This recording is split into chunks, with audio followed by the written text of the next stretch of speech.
Welcome to the NWO Sports Podcast. Here's your host, Logan Bailey. Welcome to the NWO Sports Podcast, football edition, brought to you by our primary sponsor, BSN Sports. I'm your host, Logan Bailey, and joined today by Keith Brown and producer AJ Fairchild in the back there. So, guys, thanks for joining me today. Absolutely, Logan. All right. Well, we'll get things rolling. The Coach Fairchild, he is actually on a trip or getting prepared for one, so that's why he's not joining us today. So it's just Keith and myself, but we'll have a good conversation, kind of break down some of the conferences a little bit. And we'll go from there, have some hot takes, power rankings, a lot of good stuff later on in the podcast, so stay tuned. But Keith, entering 2026 season, what are you looking forward to most about this football season? Boy, spent the last month or so, we had our coaches show. We went to the NWOAL coaches preview show for their conference and just been submerged in high school football, especially the last couple of weeks. I'm just looking for the start of week number 1. Should be a fantastic season. We got a lot of good games throughout the schedule, various conference games, and we can talk about that later. But just week 1, the atmosphere at every high school football field in the state of Ohio. Yeah, I agree. And, like you said, basically since the end of July, it's pretty much been football mode for a lot of us. Last Friday we got a little test run at a scrimmage for Tennessee Rams live broadcast at Elmwood. We had a lot of fun with that. So we were also kind of getting our gears in order. We need to kind of practice and work on some things too. So we did that. But we had the football kickoff show that turned out great. Good talking to a lot of the coaches and players and had a lot of good conversations. But also, it's just kind of like this big roller coaster. We were at the bottom. Now we're kind of getting to the peak, and it's week 1. We're here. And actually, it's kind of funny.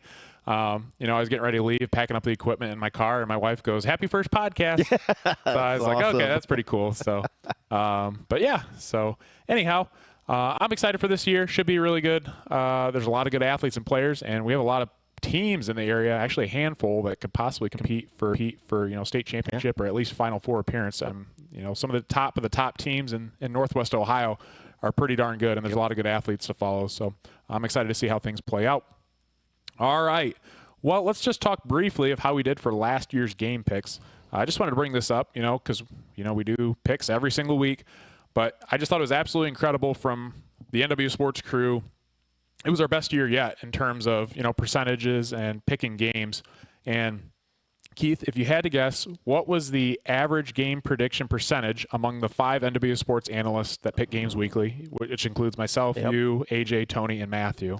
I know everybody probably was close to 80%, maybe 79 was the worst. I'm going to guess our average score percentage for the season with all of our pickers. For the entire 20-25 season. I'm going to say it was 82.5%. 82.5? Yes. You're pretty dead on. 82% is what it was. It was incredible. So leading the way, myself, Logan, was 177-32, good for 85%. Matthew was 177-32 for 85%. We tied. And second, Keith, you and Tony tied with 80%. I'm sorry. I must have miscalculated that. Keith was second, had a record of 168-41. I'd have to recalculate Tony's, but 165-44. And then AJ had 164-45, good for 78%. So lowest percent that was picking was AJ. Mm-hmm. Unfortunately, AJ's back there. Those striker picks from last year. All those striker picks catching up to him.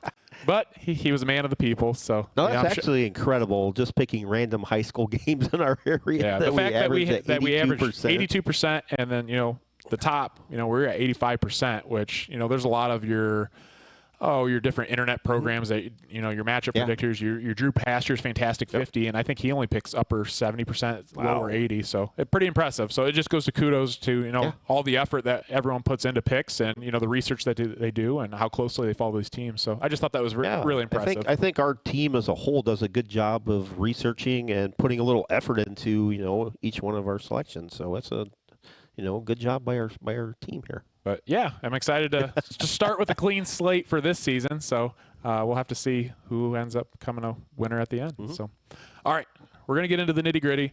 We'll get into some conference previews.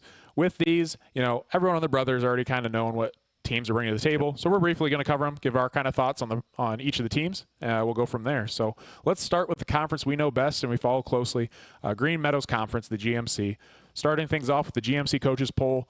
I had sent a message or email out to the coaches and, wanted to continue that. NWOAL does that for their conference. So, wanted to kind of promote the GMC. So leading the way was Paulding with 48 points. They got 6 first place votes. Second was Fairview with 43 points. They received 2 first place votes. Tenora had 38. Wayne Trace with 24 at 4. Ayersville with 23 points at 5. Antwerp with 21 points at 6. Edgerton with 19 points at 7. And Hicksville had 8 points for 8th place. So kind of how the coaches viewed how the GMC was going to play out this season. So interesting to see. We'll maybe give a little bit more of what our thoughts are on the very end, but we'll go through a quick preview of each of the teams. So I'm going to get things kicked off here. Let's start with the Paulding Panthers, led by head coach Jim Menzie. Year number 5. He's got a 25-19 record, but last season, really solid season for the Panthers. They go 11-1, GMC champs, first playoff win in program history. They unfortunately lost in the second round to Cary. We were able to witness both those playoff games. Yes. Amazing atmosphere. We've talked before about Fairview and Paulding and playing over there at Paulding. Amazing. One of the best playoff games and maybe football games I've ever seen. It was just incredible to see two communities that close to each other play.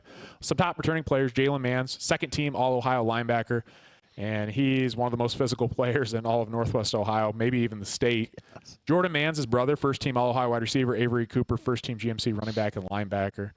So really quality core of a couple players there, along with many others. My big question going for Paulding going into the season is, the offensive line and quarterback play. They've got to replace Colt Hunt due to graduation, some offensive linemen too. Ridge Hunt, Colt Hunt's younger brother, who's just a sophomore, is going to be taking the reins over at quarterback. So hopefully, Colt kind of gave the younger brother a few tips here and there, and, I'm sure he's still probably in touch with his brother now that he's graduated. Yeah. I'm sure Colt wants to see his brother Ridge do well. But yeah, I think that's the big question to see, what can Paulding bring to the table in terms of the passing attack. They still have those weapons. And, with these teams through the conference, I kind of placed them in each of a category. So I would definitely consider Paulding Panthers a contender for, competing for titles, conference championships, and, deep playoff runs. So, Keith, any thoughts on the Paulding Panthers? No, I agree with everything you stated, Logan. Really, the only question is at quarterback, and as you said perfectly, when you have your older brother that you can lean on at any given moment, obviously up to the game, that's a huge asset. Just everything that Ridge will go through, Hunt's already gone through, sure. And he by just peppering with questions, by the second. So, but yeah, Paulding is definitely at the top of my contender list in the GMC.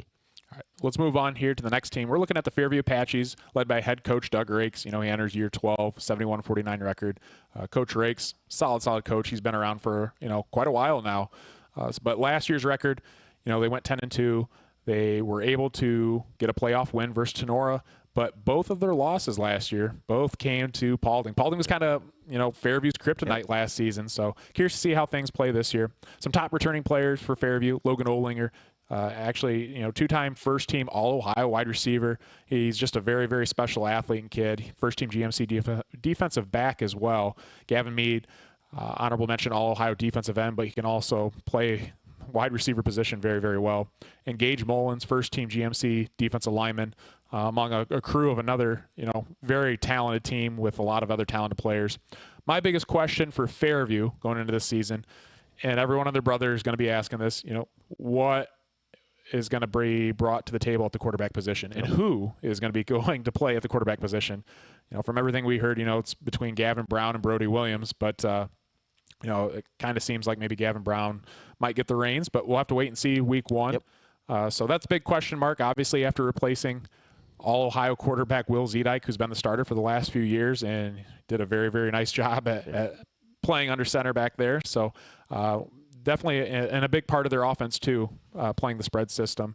But the other question I had for the Apaches was their defense. Just continue to improve their scoring defense last year.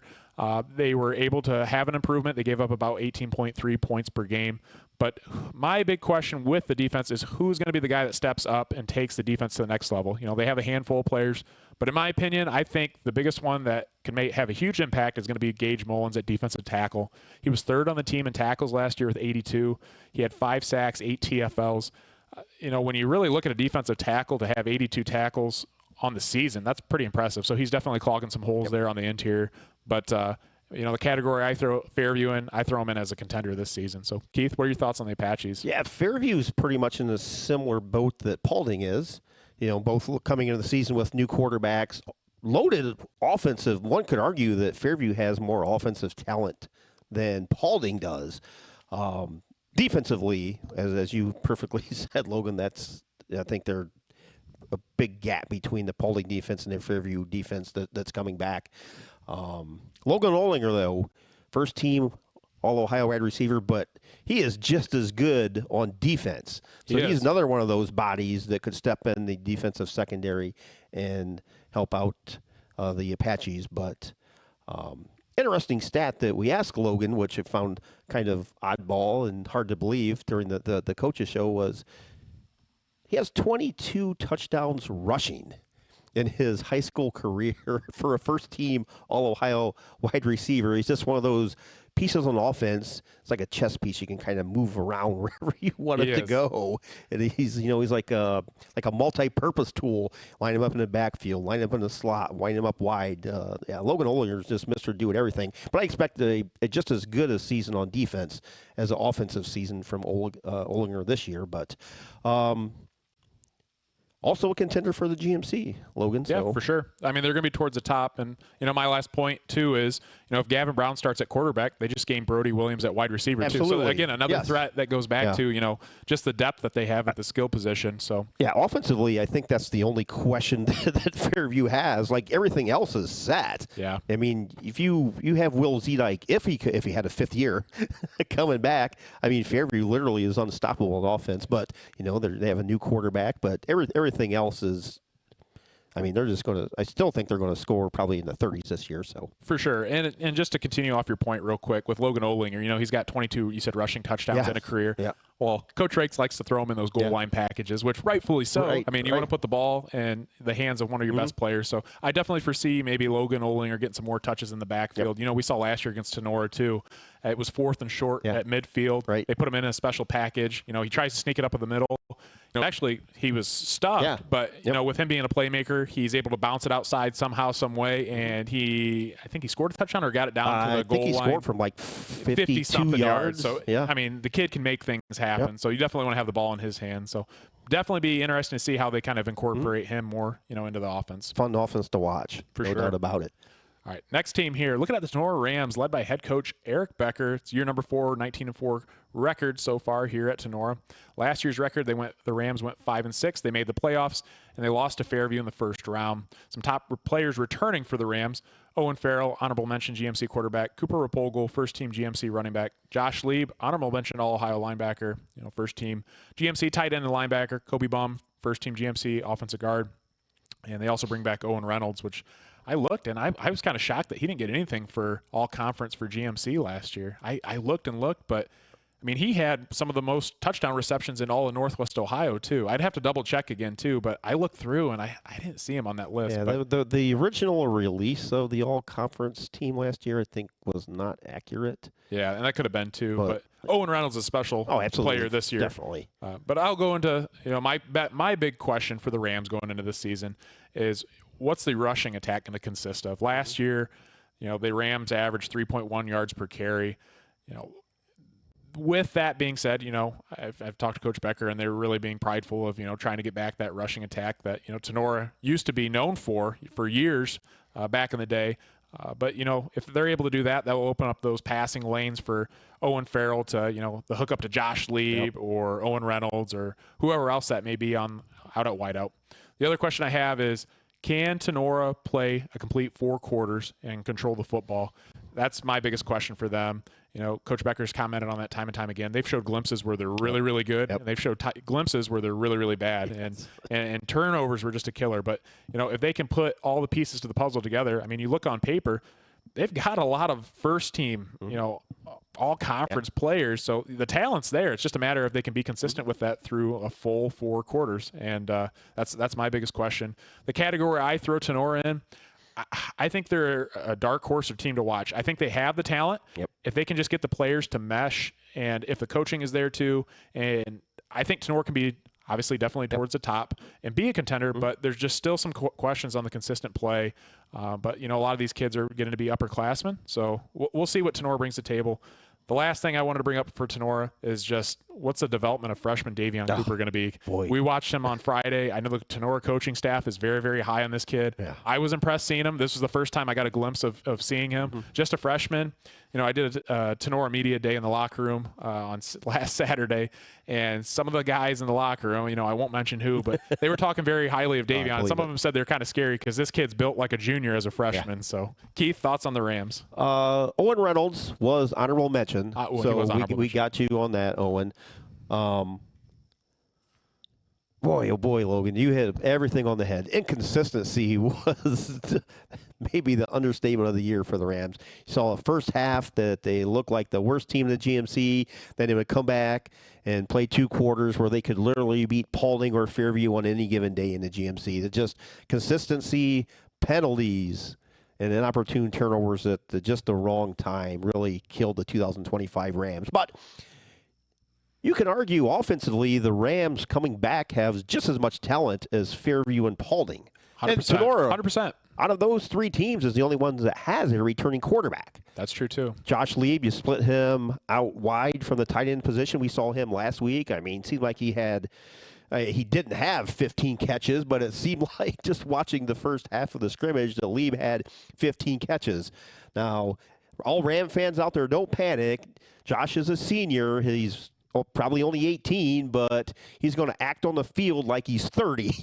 It's like, is he going to get up? Is he going to get up? But then Josh just picks himself up off the grass, and he gradually gets himself up, but he's ready to go. Wide receivers, the Rams are set. They're as good as anybody in the conference, probably have possibly the best quarterback in the conference, I'm assuming, yes. Offensively, set all kinds of records last year, but defensively, very inconsistent. But this is one of the stronger linebacking cores they've had. Probably I just was about to comment in on about that. 3 years, 4 probably since 22, maybe. I believe so. So with Kobe Baum and Cooper Rapogel, and you go back to that group of Grady Gusweiler, Braden Rostai, and Joey Geisinger. That was a pretty solid linebacking core, and this obviously core. I can't remember off the top of my Lieb.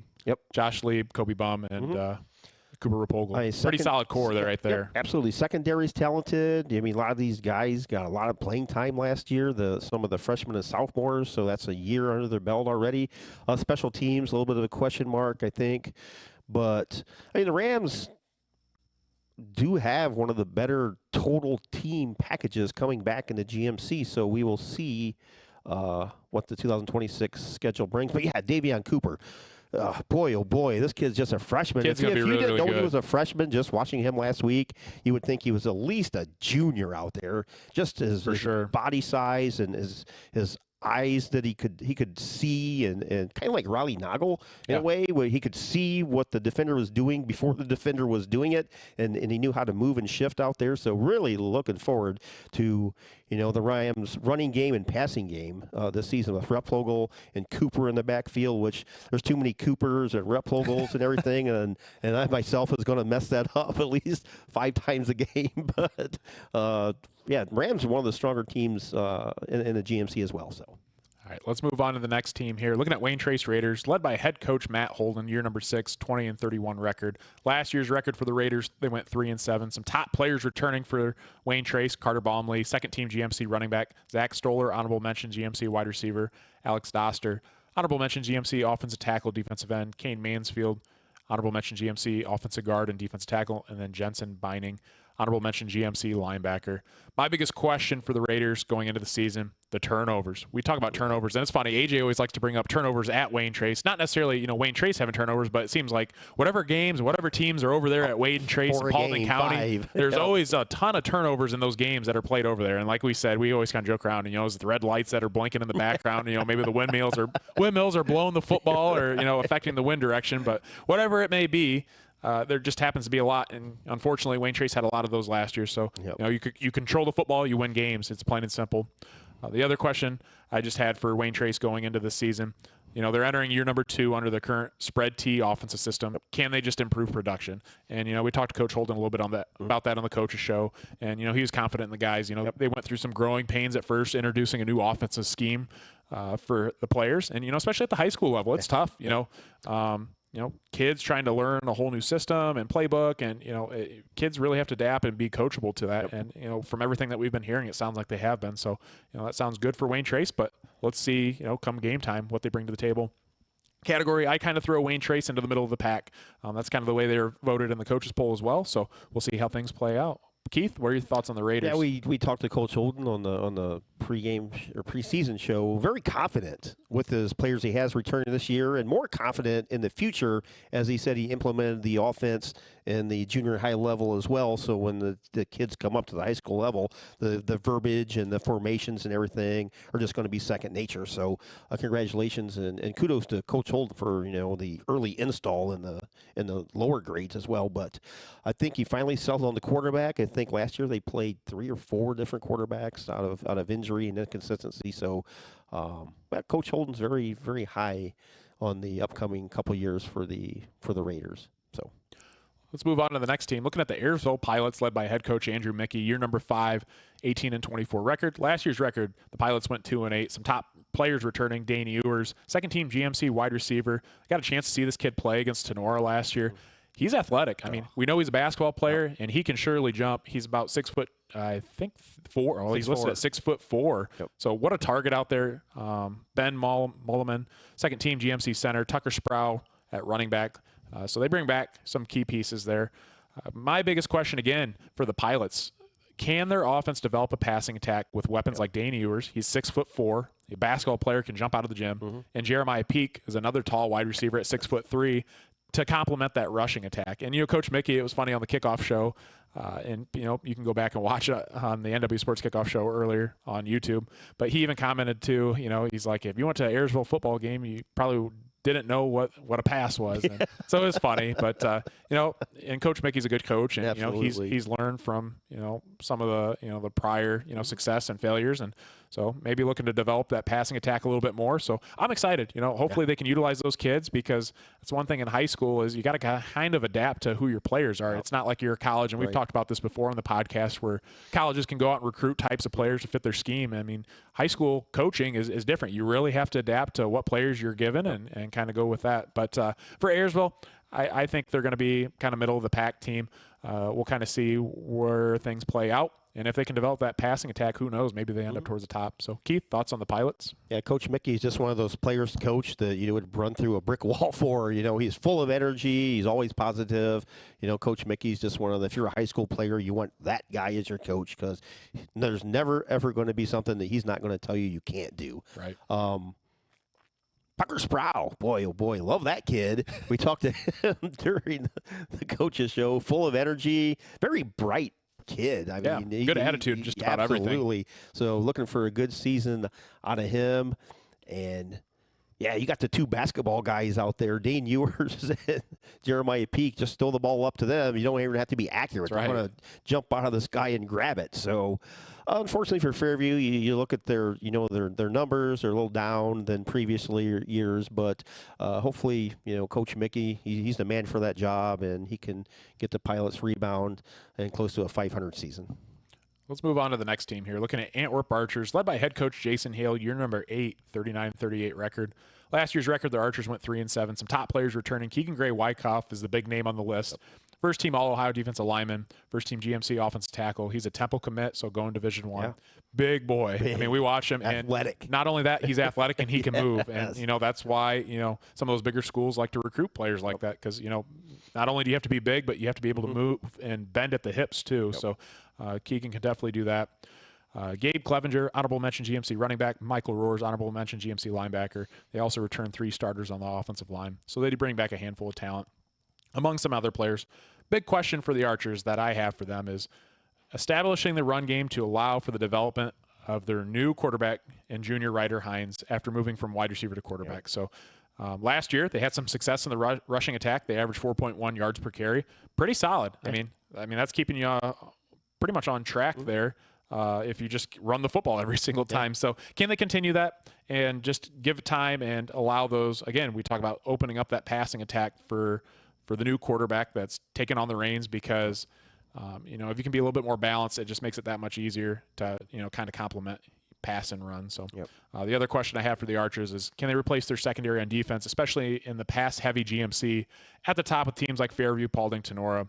They graduated some key players. Hampton Rogie, he had a team best 5 interceptions. Kane Hines, another guy that had 3 interceptions, and Dom Laker, 58 tackles, 2 interceptions, 4 passes deflected. So that's 3, 8, 10 interceptions among 3 guys in the secondary. Yep. So quite a big loss in the secondary. So we'll see how Coach Hale kind of develops those guys back there. My category, I think Antwerp Archers is going to be kind of middle of the pack again this year in the GMC. So Keith, thoughts on the Archers? Yeah, everything is point on, Logan. Coach Hale doesn't have like the Ultimus boys, Keaton and Carson Ultimus. But I look for a good year out of Gabe Clevenger. He's senior now, kind of carried a little bit of the ball most of the time last year. As for Coach Hale, though, I just think you want to probably shorten the games this year. Similar to Ayersville, you're very, very inexperienced. I think Coach Hale has like 16 freshmen on his team, not a lot of varsity experience. So, the Archers aren't going to out there throw the ball 40 times a game, like they did, 3 years ago.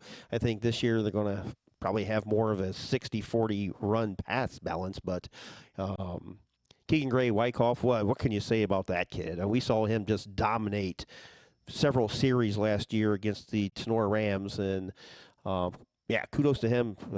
Going to a Temple, well-deserved, works his butt off, and get on out there to Archer land and support the Archers because Keegan's going to be one of those guys you want to see in his senior year. Yeah, for sure.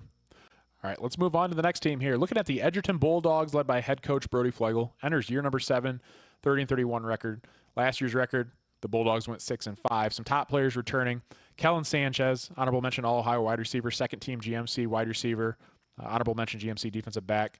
And actually, he was the only all-GMC player to return for Edgerton this season, which was kind of surprising. Yeah. Edgerton was hit pretty hard by graduation. Ty Leppelmeyer, returning offensive line starter, and Miles Baker at linebacker, some guys that had experience. Among some other players that started last year. My biggest question for Edgerton going into the season is, again, I think the Bulldogs have arguably been hit probably, you could say maybe the hardest in the GMC from graduation, as they only returned one all-conference player in Kellen Sanchez. But how far can Sanchez carry the team? We saw last year he's a very special athlete and talent. I even put him on the list of kind of like players that are underrated and that are going to are primed for a big season. I think he is one of them, and he's going to have his best season yet in order to have success for the Edgerton Bulldogs. Then the other question I have, and a lot of people have questions about many teams, is who's going to be the quarterback this year? Who's going to be taking snaps under center? Will Coach Flegel, the big thing is he going to put Sanchez back there? There's been talks about that to fill the spot, or they're going to put in Mason Eldon, which I believe we saw he had a chance to play Week 10 versus Sonora second half when Maddox got injured. So we got a chance to see him a little bit, or someone else. But they lose a 3-year starter in Maddox Baker. He's one of those stereotypical players that it seems like, man, he's been at Edgerton for the last 10 years playing there. I mean, this kid had a lot of experience. He played a lot of football for the Bulldogs. He's a really good player. But yeah, Edgerton's has the big question is, who's going to fill that spot? And it seems like probably 50% of the teams have graduated quarterbacks this year, which is pretty crazy to think. But I think for Edgerton, though they were hit hard by graduation, I'm throwing them in as a dark horse because, Edgerton historically, you can never count them out no matter what. Coach Flegel's a solid coach. He knows how to get the best out of his players. I would not count Edgerton out. But we'll have to see how things go. So they tend to turn heads at times and surprise fans each season. So it's just a matter of which game or games it's going to be this year that they upset in conference play. So Keith, thoughts on the Edgerton Bulldogs? Anytime you use a productive player like, Maddox Baker, that's going to, hurt your production the incoming year. But just another hard hit for graduations for a GMC team. And then you think you hit it right on the head, Logan. Edgerton, probably one of, if not the hardest hit when you look at him on paper. A lot of inexperience, similar to Antwerp. We have a lot of young kids. They're just going to be playing under the Friday night lights for the first time, and you don't know what you're going to get, the first couple weeks. Look at one thing, though, Logan. Coach Flagel is in his 7th year. That's crazy. I mean, that is absolutely insane to me that Coach Flagel is entering his 7th year of coaching football. Yeah. I mean, becoming one of the senior coaches in the GMC at this point. Yes. I believe, if I'm correct, I mean, Coach Rakes probably has the most experience, I think, out of everyone. But you look, Coach Rakes, year 12, Coach Menzie, year 5.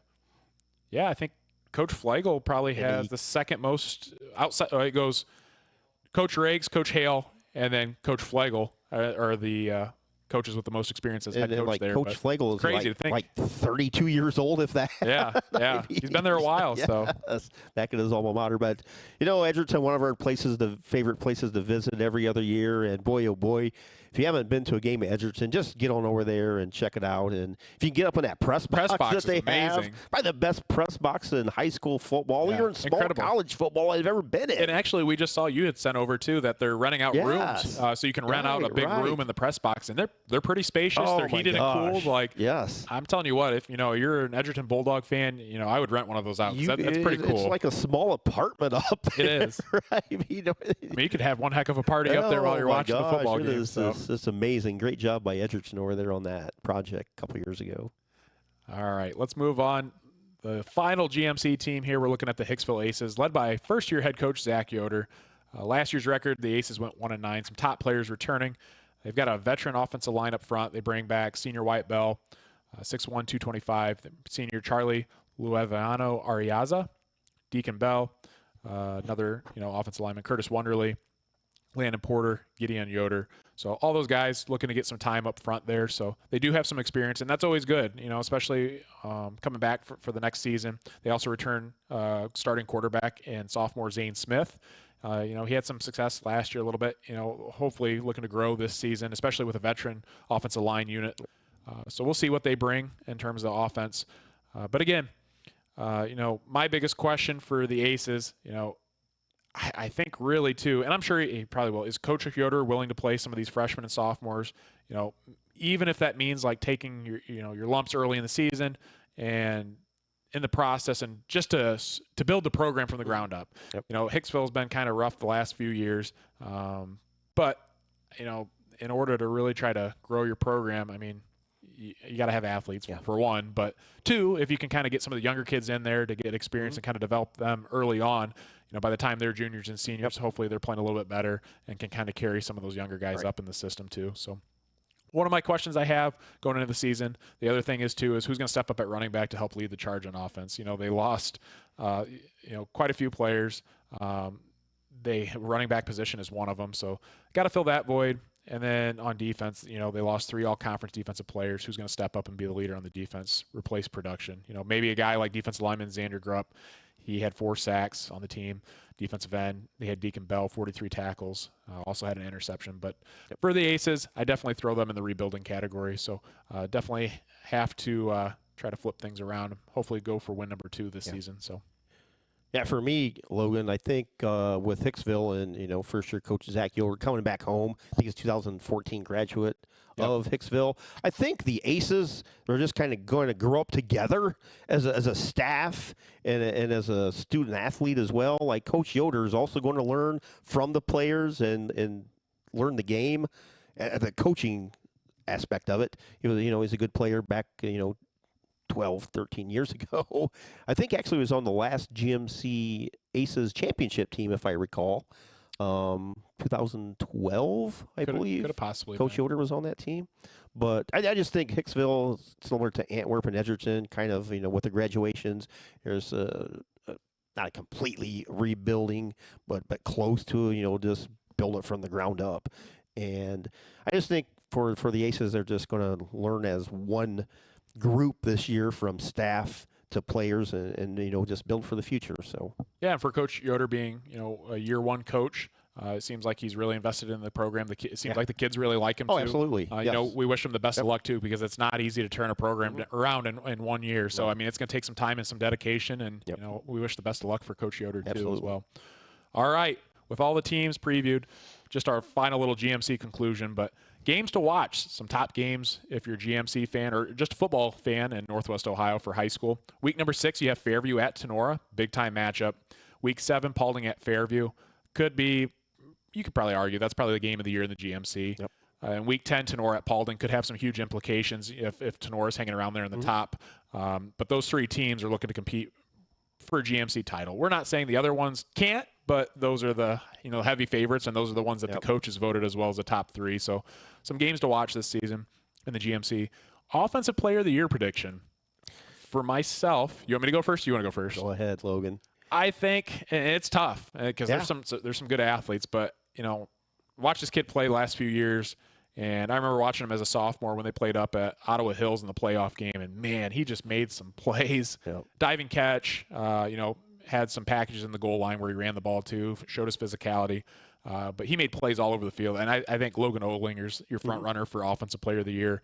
Big question is, whoever's at quarterback, can they get him the football? Right. I'm sure Coach Rakes might throw him in the backfield a little bit too. Why not with a weapon like that? Yep. So, but wide receiver from Fairview, Logan Ohlinger, is who my prediction for Offensive Player of the Year in GMC is. I will, Logan. It's hard not to take Logan Ohlinger because he just does anything and everything so well.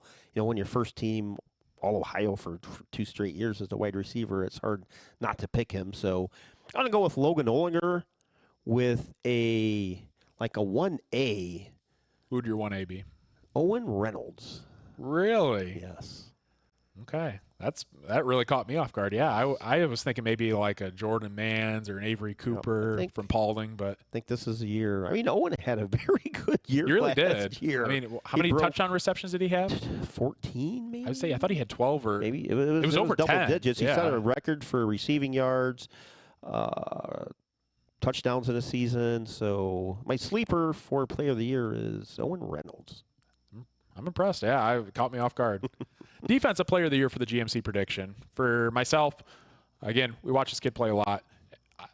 I think this one's kind of a no-brainer. Jalen Mans from Paulding. Second team All-Ohio last year. You could argue he should have been first team All-Ohio. Absolutely. One of the most physical players in Northwest Ohio. There was a collision that we saw between him and I believe it was either Mace or Dash Puckett from running back or fullback from Cary last year in the playoffs, and both those guys just wrecked each other. At full speed, 2 Rams coming head to head. But Jalen can fly sideline to sideline. He's not afraid to stick his head up there in the mud, inside the trenches.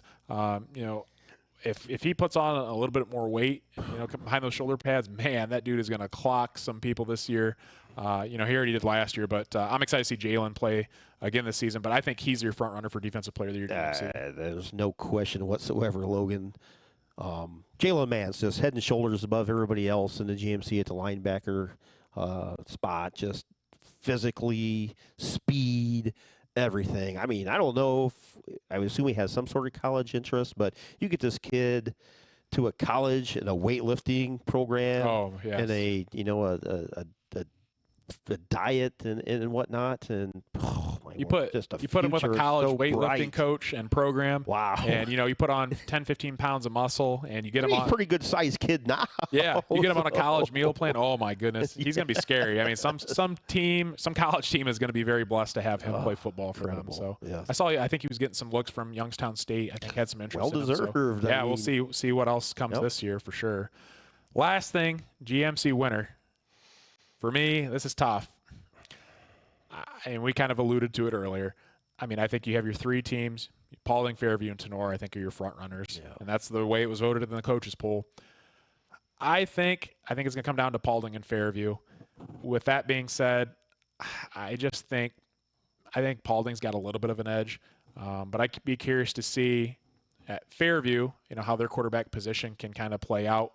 how Logan Olinger does on offense. If their defense can improve, I just think Paulding's defense is a little bit better at this point in time. Obviously, things can change, but I think Paulding has a slight edge on Fairview going into the season. They also have a good rushing attack with Avery Cooper coming back at running back. So I just think the defense being a little bit more solid on Paulding and, having the ability to, strong rushing attack. Both teams bringing in new quarterbacks, but I think the Paulding Panthers are your front runner for GMC. Oh, I agree with you, Logan. Fairview, Tenora, close second. I mean, that second place spot can go either way, Fairview, Tenora. I think it's kind of a top-heavy league. You got Tenora, Fairview, Paulding, and then kind of a big gap, and then everybody else is a little bit lower. But until somebody knocks them off, which I think week 7, Paulding goes to Fairview. Yes. And then their other big game is week 10, where Tenora travels to Paulding. So those are the two highlighted games, which you spoke of earlier. But for me, GMC, I'm going to project the Paulding Panthers, back-to-back champs. Logan, I'd actually like to put my 2 cents in on this. I think the big difference this year is going to be Davion Cooper. Not that he's going to make or break Tenora entirely, but I think he brings another dynamic to Tenora that they were very much lacking last year. I mean, they had a pass game last year, but they had no run game, and everybody could see that. So you can key on the pass game and stop it, and that's what happened. But Davion Cooper brings that run game now, so now they're more of a dual threat offense. I think that makes a huge difference this year compared to last. And a dynamic duo of Cooper Rapogel and Davion Cooper. That's a pretty good 1-2 punch, and probably the deepest running back duo in the GMC too. Oh, without a doubt. Yeah, for sure. All right, we're going to take a break to hear from our sponsors. We'll be right back with some more conference previews.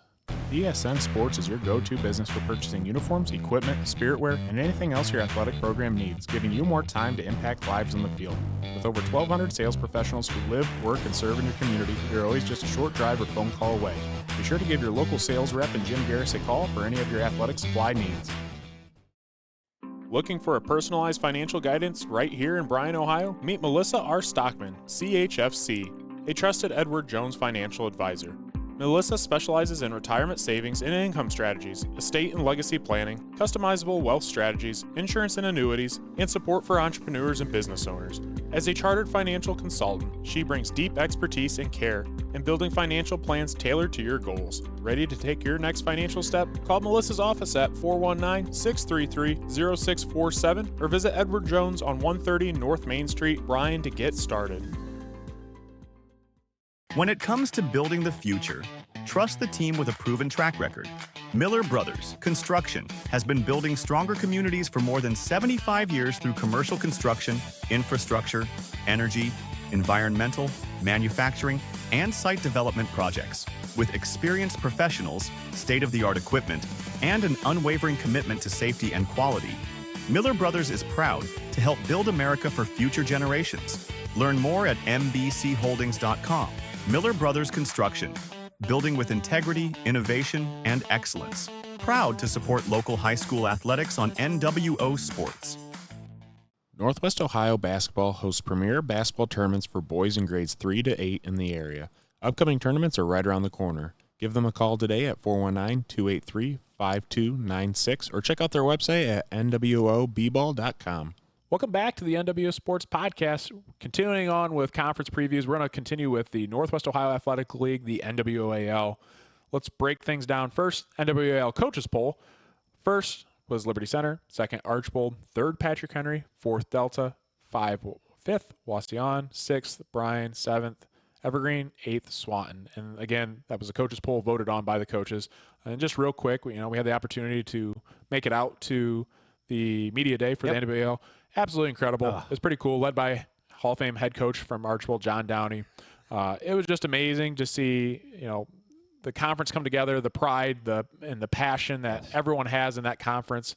It has so much tradition and one of the best small school football conferences in the entire state, and it really showed through all those coaches and just how knowledgeable, all the coaches were.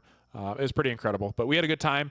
Glad we finally had a chance to make it out. Last couple of years we've been busy and haven't been able to, but definitely pretty cool to see. So, all right, let's break things down here. Starting first with the Liberty Center Tigers, led by head coach Casey Moeller. Coach Moeller enters year number 9, 105-16, 87% win percentage. Absolutely incredible. Last year's record, 15-0, NWOAL champs, D5 state champs, defeating Wheelersburg 35-3. Some top players returning. Garrison Cruz, first-team All-Ohio running back, co-D5 Offensive Player of the Year. Kellen Weimer, first-team All-Ohio. 4-star Ohio State commit as well. Jackson Lonizak, tight end, linebacker.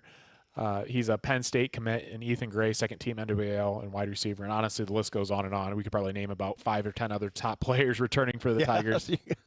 My biggest question, again, something people may ask, how can you have any questions for the returning Division V state champs that are now Division VI, mind you? Yes. But there's a lot of good talent in Division VI. But nonetheless, the development of quarterback Jack Badenhop, just a sophomore, 6'4", got a pretty good frame, 175 pounds. He's athletic. He's a basketball player. Obviously with his dad, being the coach there at Liberty Center, but very athletic. But my question is the development of him and his ability to learn quickly throughout the season, kind of continue to learn the playbook, the ins and outs, finally starting to play some live football against some other teams other than your own. Right. That's a big difference from, scrimmage and practice against yourself and then finally getting out there under the lights on Friday night. It's definitely a different feel. But, from what I've seen so far, the kid can sling it. And if that's who Liberty Center's going with, I was impressed. I watched him in the LC versus Defiant scrimmage a little bit, and he was making some nice throws, hooked up with Lonizak, dropping some dimes. Even made some big boy throws across the field too. I was pretty impressed to see. So I'm curious to see how his development goes throughout the year. The other thing was just maybe depth at running back. Possibly, they said that there was an injury on the team if it could affect that position. But we definitely keep him in our prayers for speedy recovery. Yep. But, maybe do they move Lonizak back to running back? And I just think going into this year, I think Liberty Center just needs to utilize him as much as possible. One of my favorite players to follow from last season, probably one of the most underrated players last year in this area, but maybe even the state. Yep. He can do it all. He's a stud athlete. We watched him down the stretch, made play after play, offensively, defensively. Kid's lean and mean, and he can play the game of football very well. But obviously, category for Liberty Center, they're a contender. They're going to be a state title contender. Everyone knows that. But Liberty Center's primed and prepped, and they're reloaded again this year. So, Keith, thoughts on the Liberty Center Tigers? Probably for about the 4th or 5th straight year, you go into the next season thinking that Liberty Center can't possibly be better than they were. We've said that the last 4 or 5 years, every single season. And you look on paper, they were 15-0 D5 state champs a season ago. You're thinking, well, how can they possibly be better? Well, you look at some of the names that are returning, and you're like, this could be some of the greatest talent that Liberty Center has ever had on one team. Yeah. And it's a completely different team, a completely different year. So, you potentially have 3 Division I type players, absolutely recruits on your team. Yes. And I don't even know if Liberty Center's ever had that. They have had some players in the past.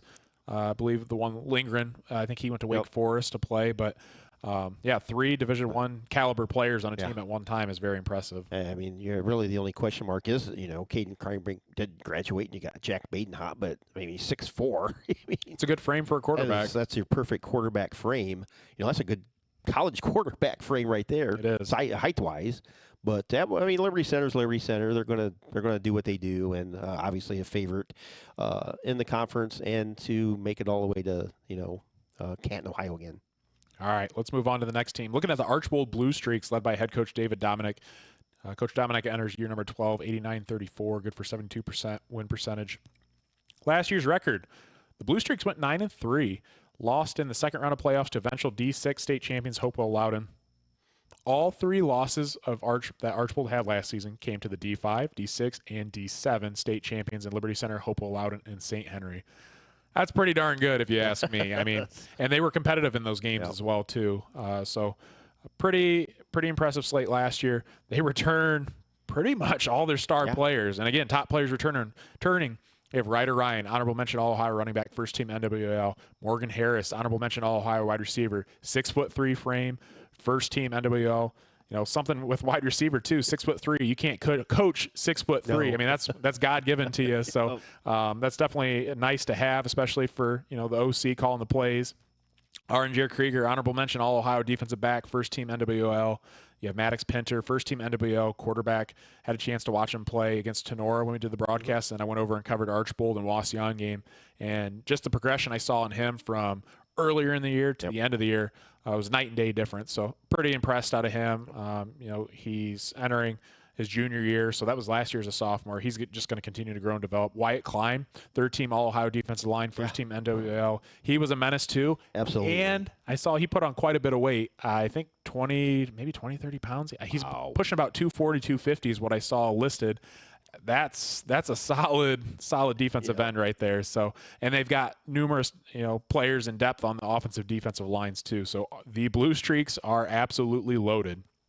My question for the Blue Streaks, one could honestly argue, and we talked about this, before the podcast, Archbold actually has maybe more talent on paper than Liberty Center, but my big question is, can they put it all together in all three phases of the game: offense, defense, special teams? They return all those All-Ohio players. They've got athletes all over the field, but can they mesh and put everything together? And then the other question I had for Archbold was, is this the year an NWOAL team takes down the Giant in Liberty Center? Last time a conference opponent beat Liberty Center was in 2021 in the regular season by Archbold 41-7. But Liberty Center ended up getting Archbold in the playoffs and a last-second field goal. But I think the Blue Streaks are a contender. And I'm telling you what, that Week 10 game and matchup between Archbold and Liberty Center, I believe it's over at Liberty Center. That game is going to be crazy, and that should probably be the game of the year in Northwest Ohio. Put your blankets down now for that one. Both teams have a really good opportunity to be 9-0 going into that game, and that could be for all the marbles and for the conference, and you're going to have a lot of good athletes on that team. But, the fortunate thing for both teams is they won't have to see each other in the playoffs. Archbold's Division 5 and Liberty Center moved to Division 6. So it was funny because I believe Coach Inselman at the media day had, made a joke, what Coach Dominic's thoughts were on, when he saw the news that Liberty Center dropped to Division 6 and they say Division 5. So that was pretty funny to hear too. So Keith, thoughts on the Blue Streaks going into 2026 season? All right, Logan. Looking, actually, Archbold is at Liberty Center. Week 10. So, oh my goodness gracious. That is for any fan in Northwest Ohio. Wow. If you want to go watch a really, really good football game, there you go. You got to mark your calendar, and you have to go to that game. It's a must. Coach Dominic in his 12th season, who would have thought that as well? I mean, his winning percentage is, sniffing Coach Moeller, 72%. But, you put one of the questions down. You could argue that Archbold has more talent on paper returning. Obviously, Archbold doesn't have like the Division I, Weimer. They don't have a Garrison Cruz or Lonzak going to Penn. But if you put all the names in front of you on both teams, that is a very, very, very good argument that you could actually represent as an attorney the Archbold Blue Streaks with a slight edge and talent over Liberty Center. You would have to, put your questions out there in a specific way and word them correctly. But if you wanted to, you could put up a good fight for the Archbold Blue Streaks having a better top 10, 12 players. Yeah, that's fair. Than Liberty Center. Wouldn't that be interesting? You have two attorneys in town, and one takes Liberty Center and one takes Archbold, and they duke it out in a courtroom. Wouldn't that be something? I'm not going to do that. I'm not going to say that Archbold's better, but if one wanted to do that, they could actually do that. They would actually put up a very good fight in a courtroom. But yeah, no, I agree. Archbold's going to be good. They're a contender this year. Yeah, they're looking to make a deep playoff push. Possibly state title contention too. So one of the most talented Archbold rosters they've had in a few years. Probably. So for sure.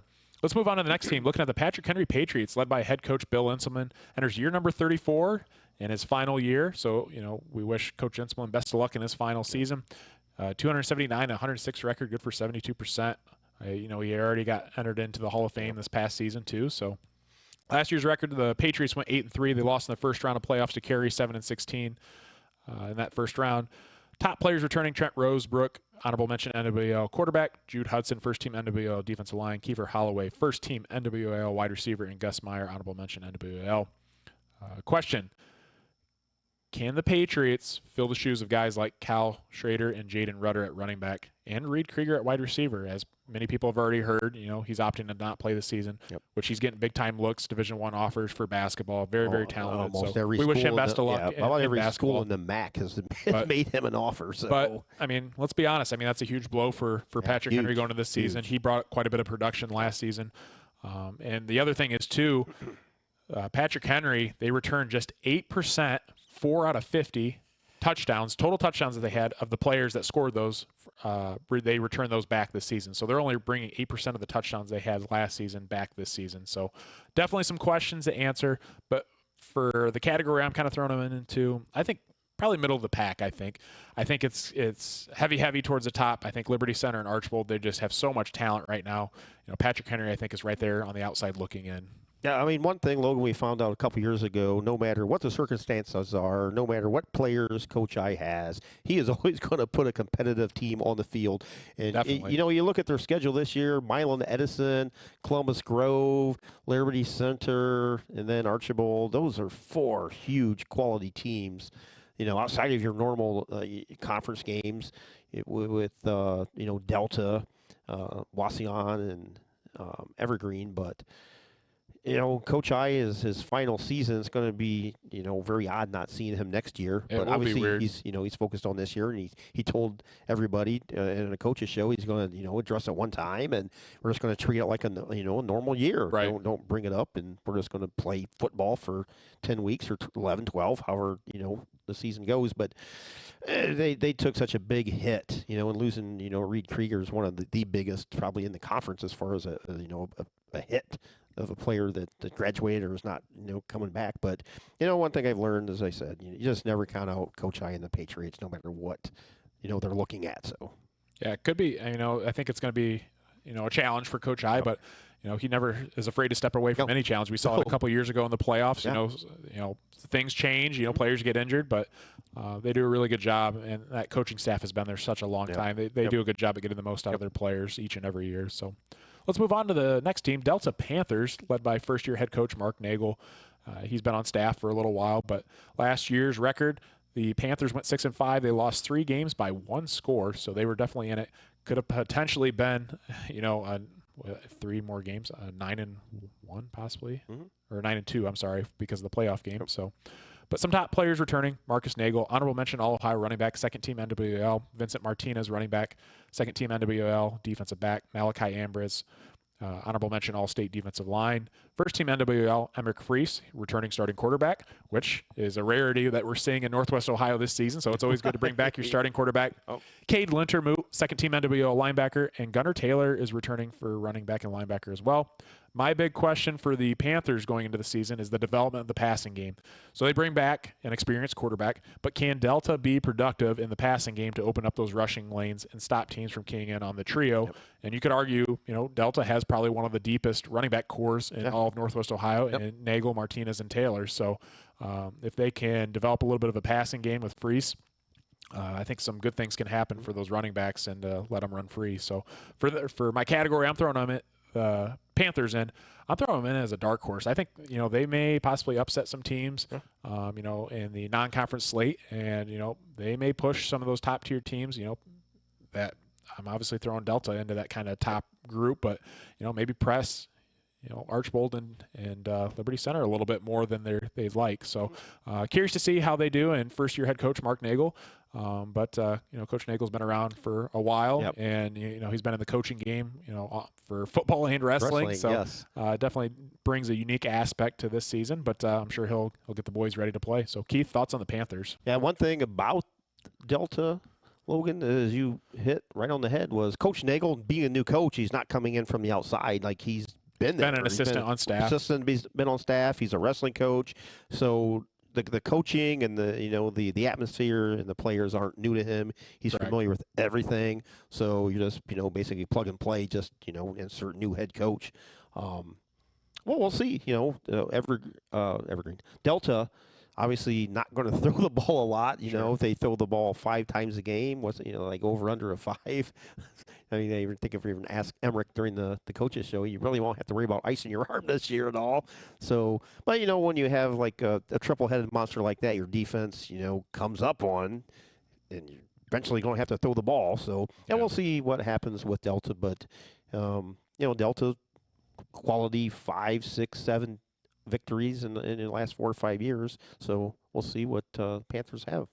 All right, let's move on to the next team. Looking at the Wauseon Indians, led by head coach Sean Moore, enters year number 8, 40-34 record. Last year's record, the Indians went 2-8. Some top players returning. They have Tyler Rodriguez, first-team NWOAL linebacker. Again, I got a chance to see him play last year in person. He's a pretty talented player. I like him a lot. I think he's primed for a big season. Yep. So excited to see what he does. Zarian Hicks, honorable mention NWOAL. Xavier Molina, honorable mention NWOAL, and Dylan Burkholder, honorable mention NWOAL, among some other top players that they bring back. My question for the Indians is, can they finally right the ship with a winning season this year? They're coming off back-to-back losing seasons, I think I saw, since the early 2000s. Yeah. Definitely not what many of the Wauseon faithful have want, players, coaches, anyone involved in that whole thing. So definitely looking to get back in the right column. But they're going to have a challenge, I tell you what, because their non-conference schedule, you could argue, is one of the toughest in the area. Yep. They start off with Fairview away, then they go to Bellevue at home, and then they have Eastwood at home. But those 3 teams are solid teams. They're looking to have 8+ wins in a season, and you're playing your non-conference. And then after that, you got to flip around and go play the NWL teams like Archbold, Liberty Center. You got to play Delta, Patrick Henry. So it's not an easy slate. So I mean, it's going to be an uphill battle for Wauseon to have a winning season, but they've got some athletes. They've got the coaches there too. But can they put it all together? That's the big question. For the category I'm throwing them into, I think they're a dark horse. Again, I think they may kind of upset some people too.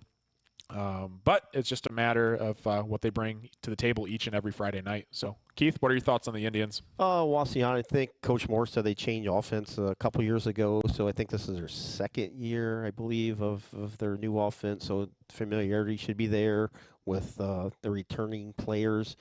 But as I said, year after year after year, like the NWOAL is just a much better football conference when the Wauseon Indians are competitive. So we'll see what 2026 Indians can bring to the table, and hopefully they can get back to the upper tier of the conference. For sure. Next team we're looking at, Bryan Golden Bears, head coach Scott Staten. Year number 3, 57-66 record in his career. Last year's record, the Golden Bears went 2-8. Some top returning players, Jake Arnold, sophomore, honorable mention NWOAL quarterback. Hear a lot of good things about him. Sounds like he's pretty solid athlete. I've heard from multiple people, so I'm excited. Hopefully, maybe get a chance to see him play at some point. Anthony Weber, they bring back second-team NWOAL wide receiver, and Jacob Uran, honorable mention NWOAL. Question for Bryan and Coach Staten, for them, who will be the explosive wide receiver that's going to step up this season to get, Arnold, let him get the football too. I had mentioned earlier Anthony Weber. He was second-team NWOAL. He had 17 catches, almost 300 receiving yards, 4 receiving touchdowns, and Jacob Urin, honorable mention NWOAL. He had about 400 receiving yards and 4 receiving touchdowns. But, with Bryan, you're competing in a conference, again, one of the best small school conferences in the state of Ohio. I mean, you got to get more production out of your guys in order to be competitive. So who's going to step up for them? Can the offensive line kind of handle things and give him time to sit comfortably in the pocket and step up and deliver some passes to those guys? So category, I'm throwing them in as a team to watch. I wouldn't consider them in a rebuilding phase. I mean, I think they still stay competitive somewhat in some games, but let's see how things turn around this year. They've got some athletes, especially at quarterback, which is good. Yeah, for me, Logan, nice sophomore quarterback, Jake Arnold. You got a solid duo of receivers there. So I think the Golden Bears can surprise a few people this year. So they can finish close to the 500 mark. I think that would be a very positive year for Bryan. But fantastic facilities over there, for sure, Bryan. Yeah. So facilities is not a problem in Bryan. They got first class facilities. So just need some of the football talent to build up from the lower level and advance to the varsity program, and then Bryan be back top tier NWOAL. All right, a couple teams left here in the NWL. Looking at Evergreen Vikings head coach led by Hunter Cole's year number 2. Last season, they went 6-4. Top players returning: Luke Woodring, honorable mention NWOAL wide receiver Jackson Huffman, honorable mention NWOAL offensive line. Alex Mossing, honorable mention NWOAL wide receiver. So they bring back some conference players. But, man, they were hit hard by graduation. My big question with them is, with so much talent gone, who's going to be the guy that just steps up, and can this team take a step forward in rebuilding the program? I mean, I think Evergreen is truly, again, entering a rebuilding program. They lost so many guys that were there that were 2, 3 year, 4 year starters. It's just hard in high school too when you get those grades like that are so good, and then a lot of those guys are getting playing time as a freshman. They get to senior, and then it's just like, boom, let's hit the reset button. But that's the way it rolls in high school football, especially with small schools. So be curious to see who's going to step up and play some big time minutes and make some big time plays for the Vikings. So Keith, thoughts on Evergreen? It's impossible that Bryce Bulger is not in year 17. I know it. Right? He's another one of those guys. We talk about Maddox Baker, one of those guys that have been in the program a long time and played some really good minutes and quarters for the Vikings. Yeah, definitely a rebuilding year for Evergreen, but I think having Coach Hunter Coles at the head of the program, I think that's definitely a step in the right direction. It's year 2. Evergreen's one of those programs that always seems to have a coach like every third year. So hopefully Coach Coles can just stay there and build Evergreen back into a solid program. And the last team, Swanton Bulldogs, head coach Matt Horn enters year number 1. Got a chance to hear him talk a little bit at media night. I know Keith was a really big fan of him. He had some good things to say that I liked hearing too from him. Last year's record, Swanton was 0-10. Ohio's longest losing streak at 37 games. Top players returning: Marquise Zilecki, honorable mention NWO wide receiver Jaden Wilson, honorable mention NWO quarterback. But with Swanton, I mean, there's nowhere to go but up. Everyone knows that. I'm sure Coach Matt Horn, he knows that stepping into this program. But my question is, what's going to be different this year that can finally get the program back on track and snap that 37-game win streak? Definitely for sure the Bulldogs are in a rebuilding phase. They've been there. They're trying to get over the hump, but it all starts with win number 1. So Keith, what are your thoughts on the Bulldogs? Yeah, for Coach Horn, he spoke at the coaches show, and not the coach show, the NWOAL preview, and very, very high on him. I mean, basically, as his sell was, forget about the past. Right. The past is past. You can't do anything about that. We're only going to move forward, and forward starts now. But looking at Swanton, some of the returning players they have, you look at their schedule, especially their non-conference, you're like, I can see the Swanton Bulldogs maybe get 2 to 3 wins this year. Yeah. So anytime you can break a losing streak of 37 games and you can win 1, 2, or 3 games, in that season, that's a win-win there. So hopefully, Coach Horn can build that program up. And Swanton was one day way back in the day, they were a powerhouse. In the NWOAL. Yeah, they were good. I think what would it be 2015, 16, 17 kind of era. Just a little over 10 years ago when I was in high school, they had some really good teams come through. They had Bryce McComb, I believe, was he was a solid quarterback for them and a good basketball player too. But Swanton was good about 10 years ago. So they're trying to get back on track. So all right, final thing from us for the NWO and the conclusion. Some games to watch. Week number 4, we had already kind of talked about these, but Archbold at Delta. Week number 7, Patrick Henry at Delta. And then week number 10, I think Archbold at Liberty Center, again, is the game of the year in the area. So it kind of fits just right, that game playing out to be week number 10 and kind of everything building up to that. And most likely will probably be, the deciding game for the conference championship. So for Offensive Player of the Year prediction, for myself, I think this kid's going to repeat. I think it's going to be Garrison Cruz. There's no hiding that. When you average, 13 yards a carry, I think, last year, it's incredible. And he's just getting bigger, faster, stronger this year. I think it's no-brainer that he wins Offensive Player of the Year again in the NWOAL. Yep. But that's a clear-cut favorite. Garrison Cruz. That's my selection as well, Logan. And then for Defensive Player of the Year, I think this could go a couple different ways. But, I kind of thought about it a little bit, but I really like this kid a lot. I said it earlier too. He's really, really good, and I think it's going to be Jackson Lonixak from Liberty Center, linebacker. I believe last year he played defensive end, kind of like a hybrid linebacker position. Sounds like this year they're kind of moving more into a solidified linebacker spot. but man, is he athletic. Down the stretch in the state championship game in the playoffs, how many times we saw him make tackles in the backfield, sacks, and putting pressure on the quarterback, just wreaking havoc.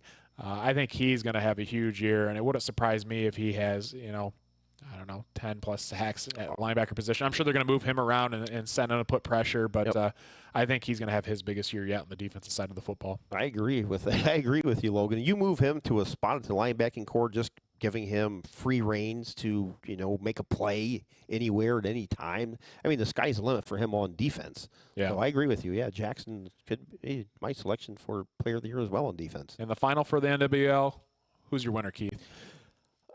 Boy, I mean, Liberty Center. I'd love to attend that Week 10 game. I mean, if both teams go into that 9-0, that is going to be crazy. But Liberty Center they just have so much experience. They have so many practices throughout the last couple years. So all those practices and the game reps, they just have all the experience in the world. So Tigers for me. And for myself, I have to agree with you. They're the big dog on top, and until you can uproot them, I think they're the front runner. They were voted in the coaches poll as well. But Archbold is going to be right there, right on the edge of that mountain, trying to creep up and get it done this season. So I think Liberty Center is your favorite with Archbold right there behind them. So it's going to be competitive at the top for sure in the NWOAL. Yep. All right, we're going to take a break to hear from our sponsors. We'll be back with a few more teams for the conference previews. When it comes to building the future, trust the team with a proven track record. Miller Brothers Construction has been building stronger communities for more than 75 years through commercial construction, infrastructure, energy, environmental, manufacturing, and site development projects. With experienced professionals, state-of-the-art equipment, and an unwavering commitment to safety and quality, Miller Brothers is proud to help build America for future generations. Learn more at mbcholdings.com. Miller Brothers Construction, building with integrity, innovation, and excellence. Proud to support local high school athletics on NWO Sports.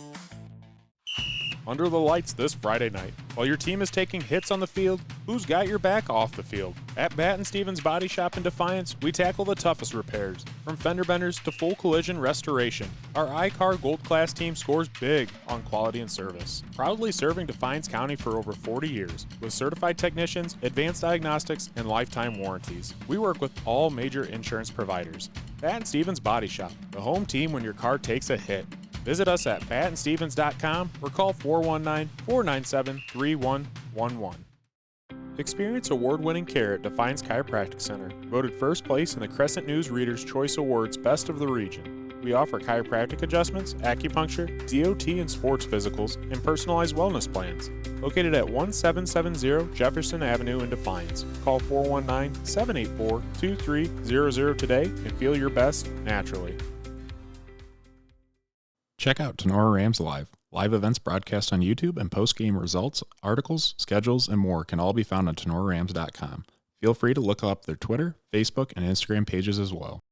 We're back on the NWO Sports Podcast. We're looking at a little bit of the Western Buckeye League, the WBL. A couple teams in our coverage area, starting off first with the Defiance Bulldogs, led by head coach Steve Rittenauer. Enters year number 2, 4-6 record last season. Some top players returning. They have Chase Comiso returning at running back. Jackson Becker, honorable mention WBL offensive line. Evan Davis returning at tight end defensive end. So some guys with a little bit of experience. Question for the Bulldogs I have going in this season. We had a chance to talk to Coach Rittenauer and the Bulldogs on the preseason kickoff show for NWO Sports. But the development of the passing game, it looks like and sounds like maybe new quarterback is going to be sophomore Jack Foster or whoever won the starting quarterback job. But who is going to be, developing at the quarterback position along with a threat out at wideout.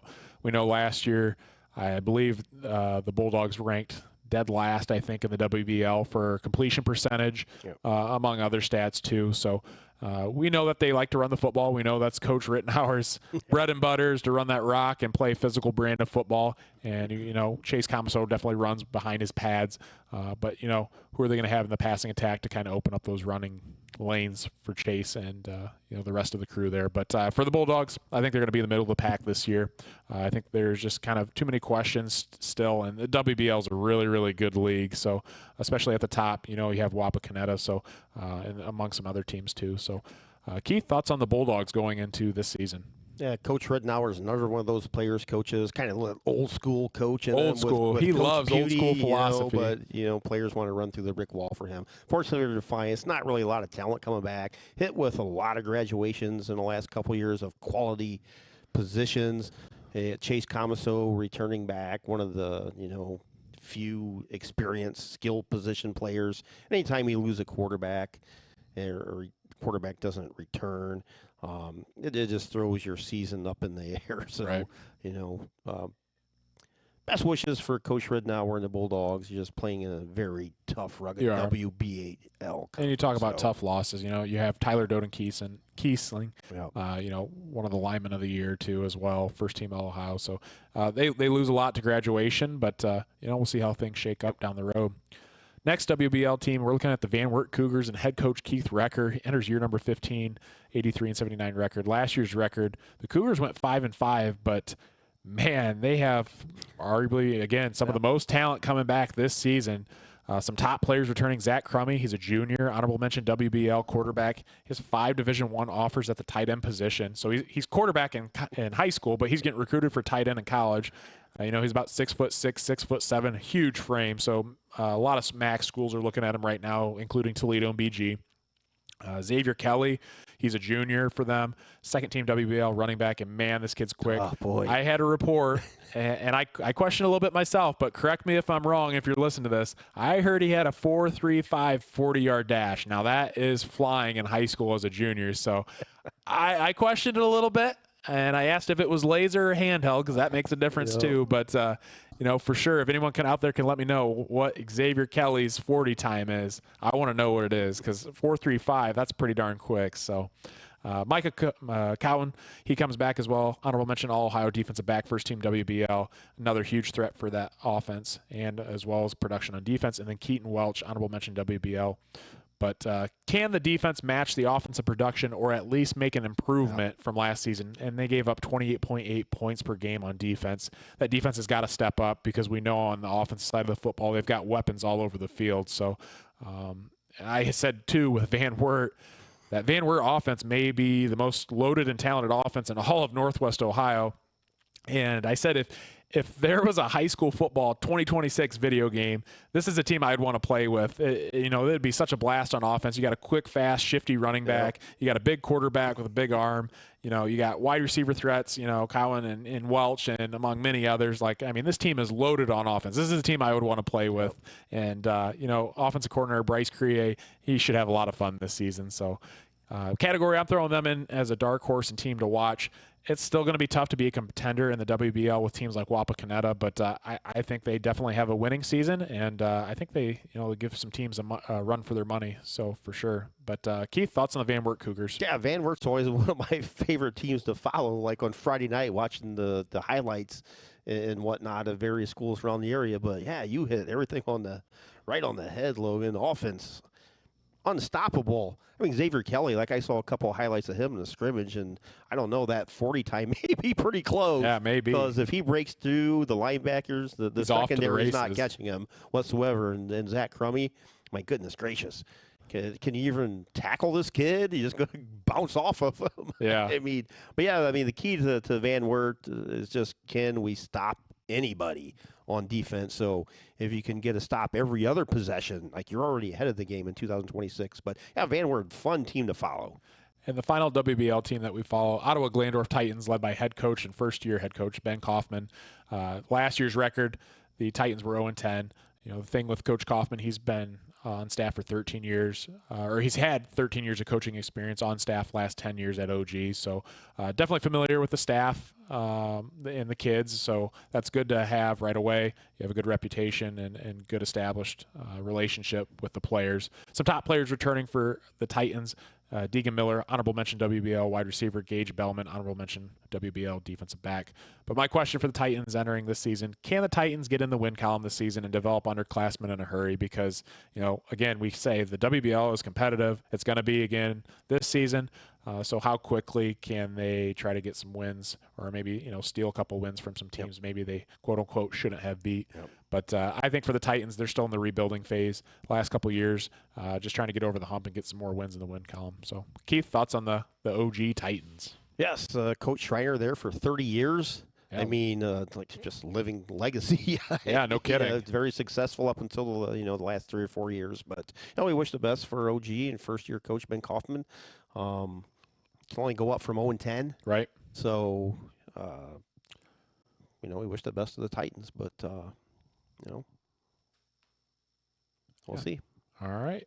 Let's move on. Just have some other teams and leagues. Again, the most complete leagues that we follow are the GMC and NWOAL. But looking at Columbus Grove in the NWC, led by head coach Andy Schaefer.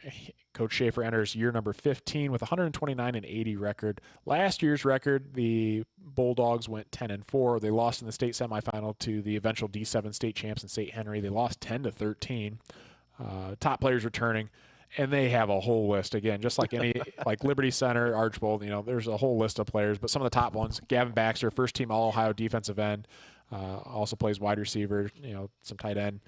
Lucas Warmbrod, second-team NWC, second-team district offensive line. Brady Basinger, first-team All-Ohio linebacker. Brody McClure, honorable mention NWC running back, also plays linebacker. A lot of these kids played both ways, being at a smaller school. But, man, oh, man, these are some great athletes, among many other players as well. But just real quick, I had said, too, I think with Gavin Baxter, he has the chance to be probably one of the best two-way players in Columbus Grove history. We talk about players in the past, Trenton Peraza, solid running back. Kyle Metzger was a really good running back. You go back years before, there's plenty of other solid names, too. But to play both sides of the football and be as productive as he is and as athletic as he is, it's pretty impressive. And, he's got the size for it, too. So, curious to see how he grows and develops throughout the year. So he's going to be exciting to watch. My question for the Bulldogs, again, some may ask, how can you have a question for the Columbus Grove Bulldogs? But my question is, just like majority of other teams, how quickly, because they lost their quarterback and Landon Best, one of the best quarterbacks in the area, All-Ohio quarterback, but how quickly can freshman quarterback Ryan Palte develop this season? And if he does, in a hurry, I think Columbus Grove is going to be really, really good out of the gates. Last year it took them a couple games to kind of get things around, but I think they return a lot of experience this season, so I'm expecting them to start out of the gates pretty fast. A lot of it just depends on quarterback Ryan Palte, and he'll have his dad at offensive coordinator, so I'm sure even after he's off the practice field, his dad's at home, kind of installing that playbook and helping coach him up there. But for category, Columbus Grove's definitely a contender. They're going to be competing for state title, state semifinal appearance for sure. So, Keith, thoughts on the Grove Bulldogs? At Columbus Grove, Logan is a team that we've learned last year, and with the experience of Coach Schaefer and the staff, you never, ever count the Bulldogs out. Last year, 0-3, everybody, what's up with Columbus Grove? And you said, we all said here, just like stealing words from Aaron Rodgers, relax. And you look all the way through the season, and then it was a very successful season for the Columbus Grove Bulldogs. You look at their schedule this year: Pandora Gilboa, Liberty Benton, Patrick Henry, Lima Central Catholic. So the first 4 games, right there you go. You got a freshman quarterback. He's going to get thrown right into the fire, but quality returnees for Columbus Grove. Brady Basinger, good Lord. And I think he was one of the ones we had at the coaches show, and he is a good-sized kid, solid kid. And Gavin Baxter, and just a bunch of quality players coming back. So, as always, we expect nothing but the best from Coach Schaefer and the Bulldogs. All right, looking at the next team here, looking at the Napoleon Wildcats out of the NLL. Head coach Tyler Swery enters year number 5, 25-22 record. Last year's record, the Wildcats went 8-3. They were the NLL Cardinal Division champions, so that was awesome to see. It had been quite some time. I think the last time they had won a piece of the NLL title was, or conference championship was back in, I think, 2011 or 12. So it had been some years. But they lost in the second round of playoffs after a bye to Sandusky Perkins, 0-31. Some top players returning. They do have some talent. Hayden Grohl, second-team All-Ohio running back, really came under fire. With George Eggers. Everyone was kind of expecting him to be RB number 1 going into the season. Kind of battled an injury here and there, but Hayden Grohl stepped up, and he did a fabulous job. Absolutely. I mean, better job than anyone could have expected, but he turned out to be one of the premier running backs in Northwest Ohio and the entire state, rightfully so.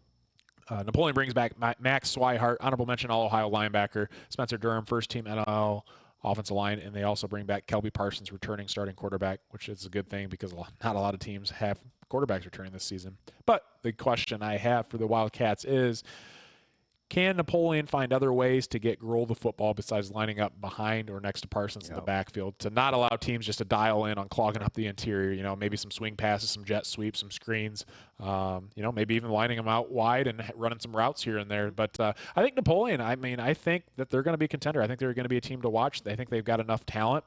I think they've kind of got a rhythm for how they want their offense to run. And, with the pieces they have, everything's going to be probably pretty similar, I would assume, as to last year. They lose some key pieces here and there. They lose Lucas Gherkin, good lineman for them, All-Ohio player, among some other players too. But I think Napoleon's going to be pretty solid this year. Yeah, Napoleon's one of those teams that always seems to start out slow. They'll be 0-2 or 1-3, and they just, similar to Columbus Grove last year, they just finish solid and always seem to wind up with a first-round playoff game.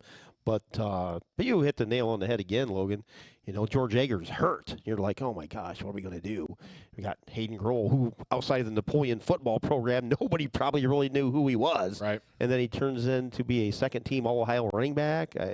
Just one of those, are you kidding me moments? Like, good wrestler too. Absolutely, I watched him down at State, and I believe he just got offered from Kent State Division I offers. Awesome. So, but yeah, definitely an athlete. Yep. Yeah, Napoleon has some solid kids coming back, so one of the favorites in that Cardinal division.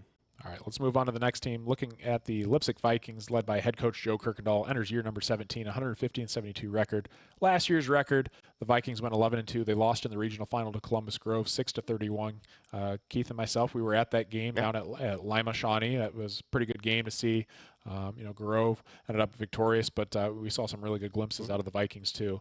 Some top players returning: Mark Kirkendall, first-team All-Ohio quarterback, returns. Avery Paris, first-team All-Ohio wide receiver. Also returns Marquise Williams, second-team All-Ohio running back, and Aaron Hazelton, honorable mention All-Ohio defensive back. Kind of similar to Van Wert, with some of these talented players. You bring back two first-team All-Ohio players and a second-team All-Ohio running back. So you have a quarterback, wide receiver duo, and Aaron Hazelton on defensive back on the flip side of the ball. The skill positions are loaded. So the big question is, how can the offensive and defensive lines produce this season? But how can their defense really improve? We know their offense is going to be good, but their defense gave up 20 points per game last season. But in order for them to make a push for the Final Four and possibly state championship, that defense has to improve. So for that, I think Leipzig is definitely a contender. They're going to be really, really good. It's just a matter if they can get things figured out on the defensive side. Yep. Joe Kirkendall, one of the better coaches in the area, offensive guru, and you could also argue, Logan, that Leipzig has the top three. If you put them all in groups, one of the top three cores returning.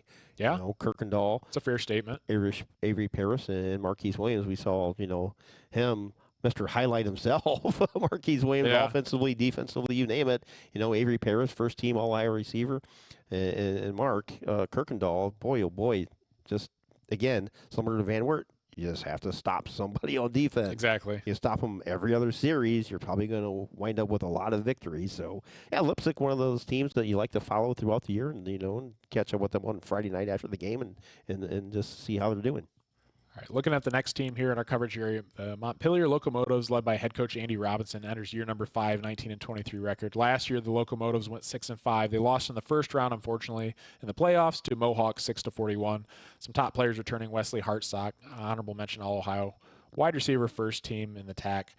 But my question for the Locomotives is, can the Locos find their quarterback gunslinger to replace four-year starter Hayden Sharps? And again, he's been a quarterback with that program forever, and that's a big question.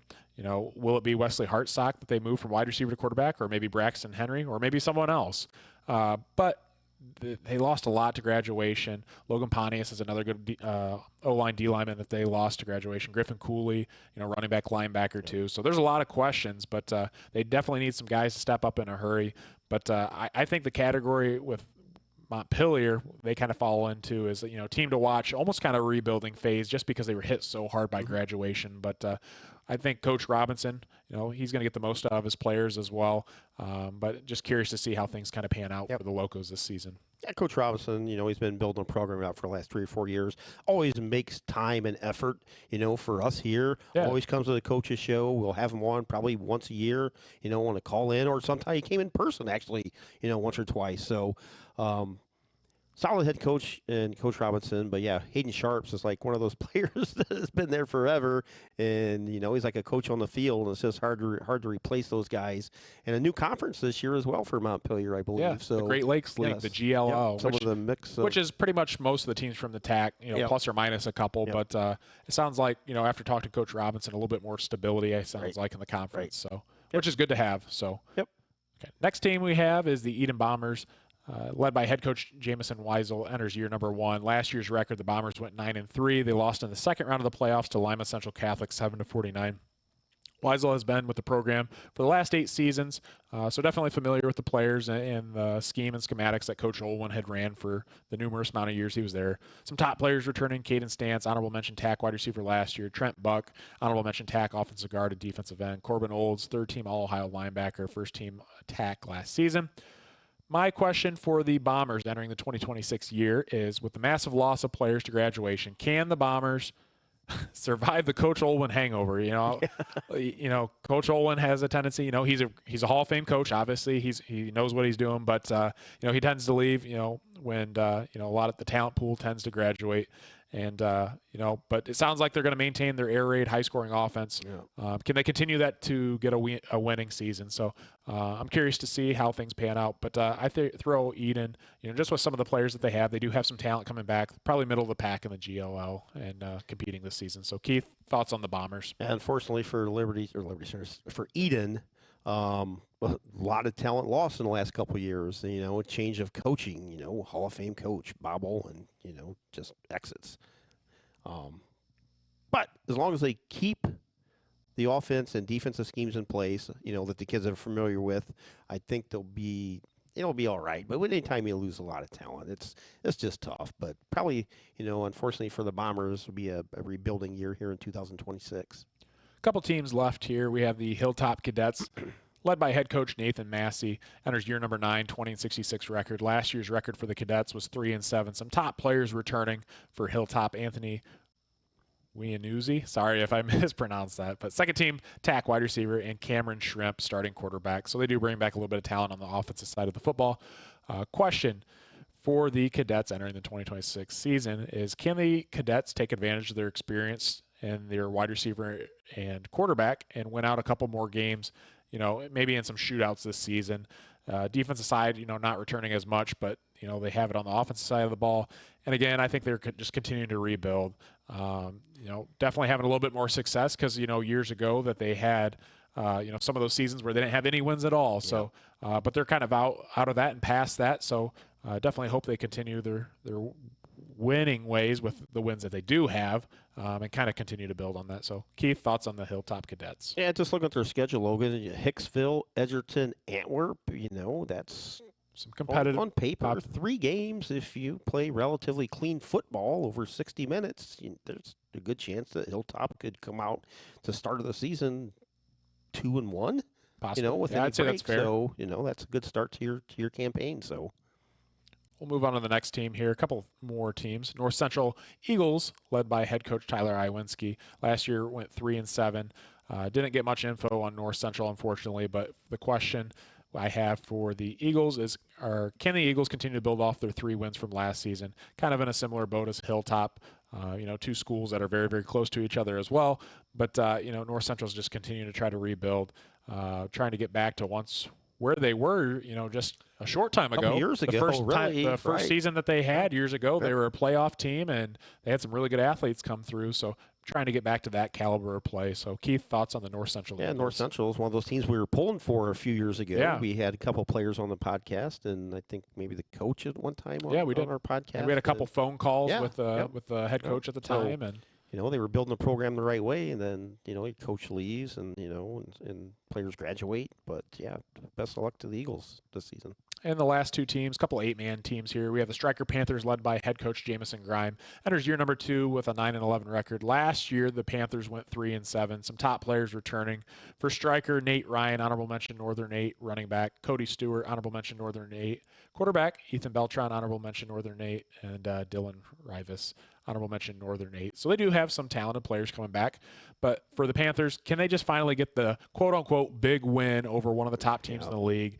You know, you're looking at your Chalkers, your Danburys, some of St. Mary's, to finally propel them into that upper tier of the Northern 8. Unfortunately, I think the thing that kind of stinks for some of these teams local for Northern 8 is now their conference is so spread out. I mean, they're playing teams that are 3+ hour drives in the conference, and it's hard for us to follow too. But, we still try to support the local 8-man teams, and we'll get into Holgate here in a second. But, unfortunately, I feel like that's kind of hurting them is the distance in the conference, which I understand because not as many schools are entering it. I don't know. Something I think has got to change with that if they can get some more teams to join the Northern 8, especially more local and at least Northwest Ohio. So, Keith, thoughts on the Striker Panthers? Yeah, it's a whole nother conversation, Logan. But you talk about the distance that Striker and Holgate travel. You look at their schedule, like they're traveling like Cleveland down to Columbus and in southern. Well, if I remember right, I believe just to play, on a Friday or Saturday or Thursday. Yeah. This year, some of their games are on Thursday because of lack of officials. But whole other conversation, which could be one of our, in-depth conversations. Yeah, later on in the season goes. But there's a lot of teams in the area that's struggling. You look at the rosters and they're like at 30, 28, 27. But in the next, the way roster size is slipping, that by 2030 you could see a lot of local teams that actually probably be in the 8-man, league, which would help out your Strikers and Holgates. Right. So, but that's a whole nother topic. Yeah, for sure. But anyways, best of luck to Striker. Seem to be doing things the right way. They just can't get over the hump, and they have some quality kids returning. So best of luck to them. And the final team we have is the Holgate Tigers, led by head coach Adam Bryan. Enters year number 2, 4-5 record. Last year they were 4-5, but have some solid players returning. Quarterback Mateo Gomez, he was returning 1,000-yard passer. Wyan Stallnacker, returning running back, 1,000-yard rusher. Isaiah Martinez, honorable mention, offensive line for the Northern 8. But again, similar to Striker, but can Holgate finally get the big win over one of the top schools, Danbury, Chalker, St. Mary's Central Catholic, just to allow the program to step into the upper tier in the conference. Holgate's just a few years removed from making the Northern 8 championship against Toledo Central Catholic, which we went over to at Liberty Center. Yep. And that was awesome. That was fun. That place was packed. That was great. And again, it was local in Northwest Ohio, and I think Northwest Ohio does a really good job at having a following for things like that and just football in general. Yep. But I think when that conference stretches out, you get to some of those teams out east. I don't think they get the same following as that. So especially having it at a school like Liberty Center, which lives, breathes, and dies football. So again, hopefully they can get something corrected with that 8-man conference, and maybe they get some more teams in the future. But Keith, thoughts on the whole quality kids returning. So best of luck to the Holgate Tigers. All right. Well, that concludes our conference breakdown. So we're going to take a quick break to hear from our sponsors. We'll be right back with the next segment. BSN Sports is your go-to business for purchasing uniforms, equipment, spiritwear, and anything else your athletic program needs, giving you more time to impact lives on the field. With over 1,200 sales professionals who live, work, and serve in your community, you're always just a short drive or phone call away. Be sure to give your local sales rep and Jim Garris a call for any of your athletic supply needs. When it comes to building the future, trust the team with a proven track record.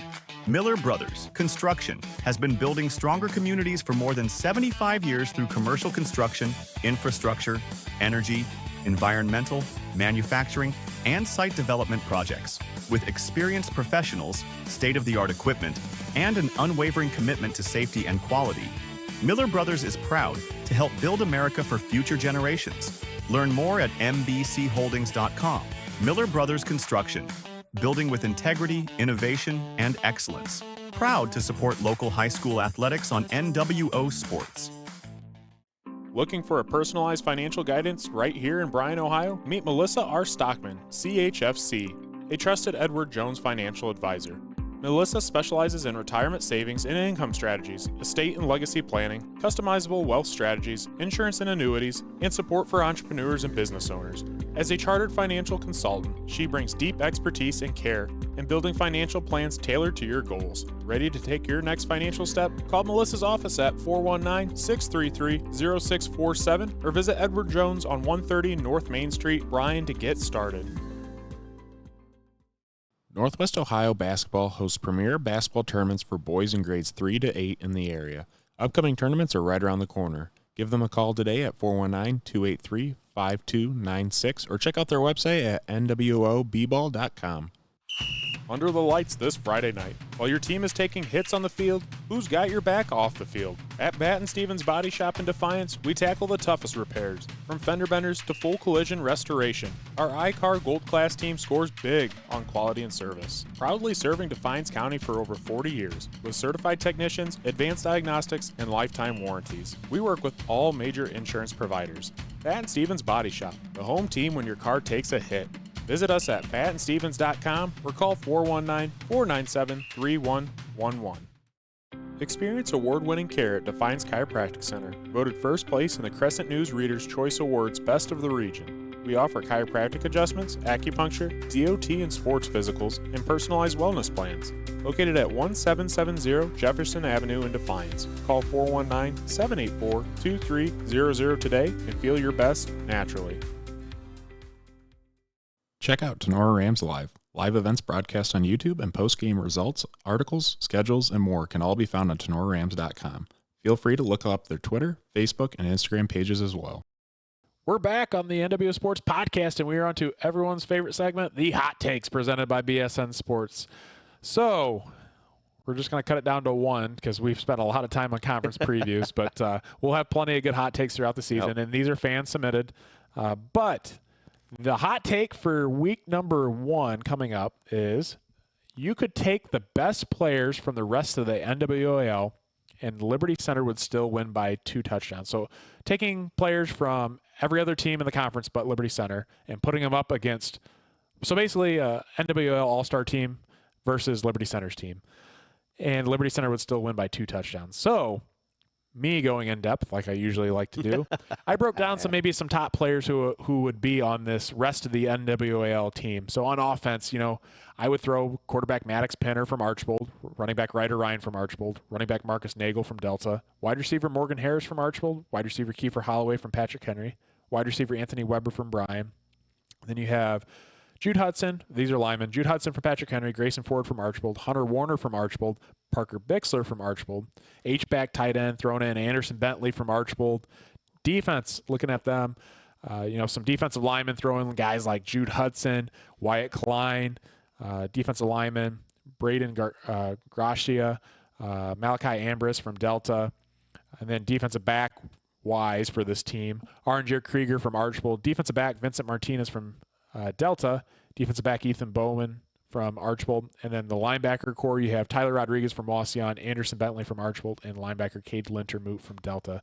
Just kind of a rough team that I threw, like guys off the top of my head that I knew were some guys that had accolades last season, and some of them I got to see that are really, really solid players. But man, for Liberty Center, and again, Liberty Center is very, very talented. As we talked about, they have 3 Division I recruits for football pretty much on their team. To win by 2 touchdowns, that's out of the question. I think this team and Liberty Center, I think they compete to the final seconds of the fourth quarter, maybe in overtime. I don't know. Keith, what are your thoughts on this? Oh, boy, Logan, you look at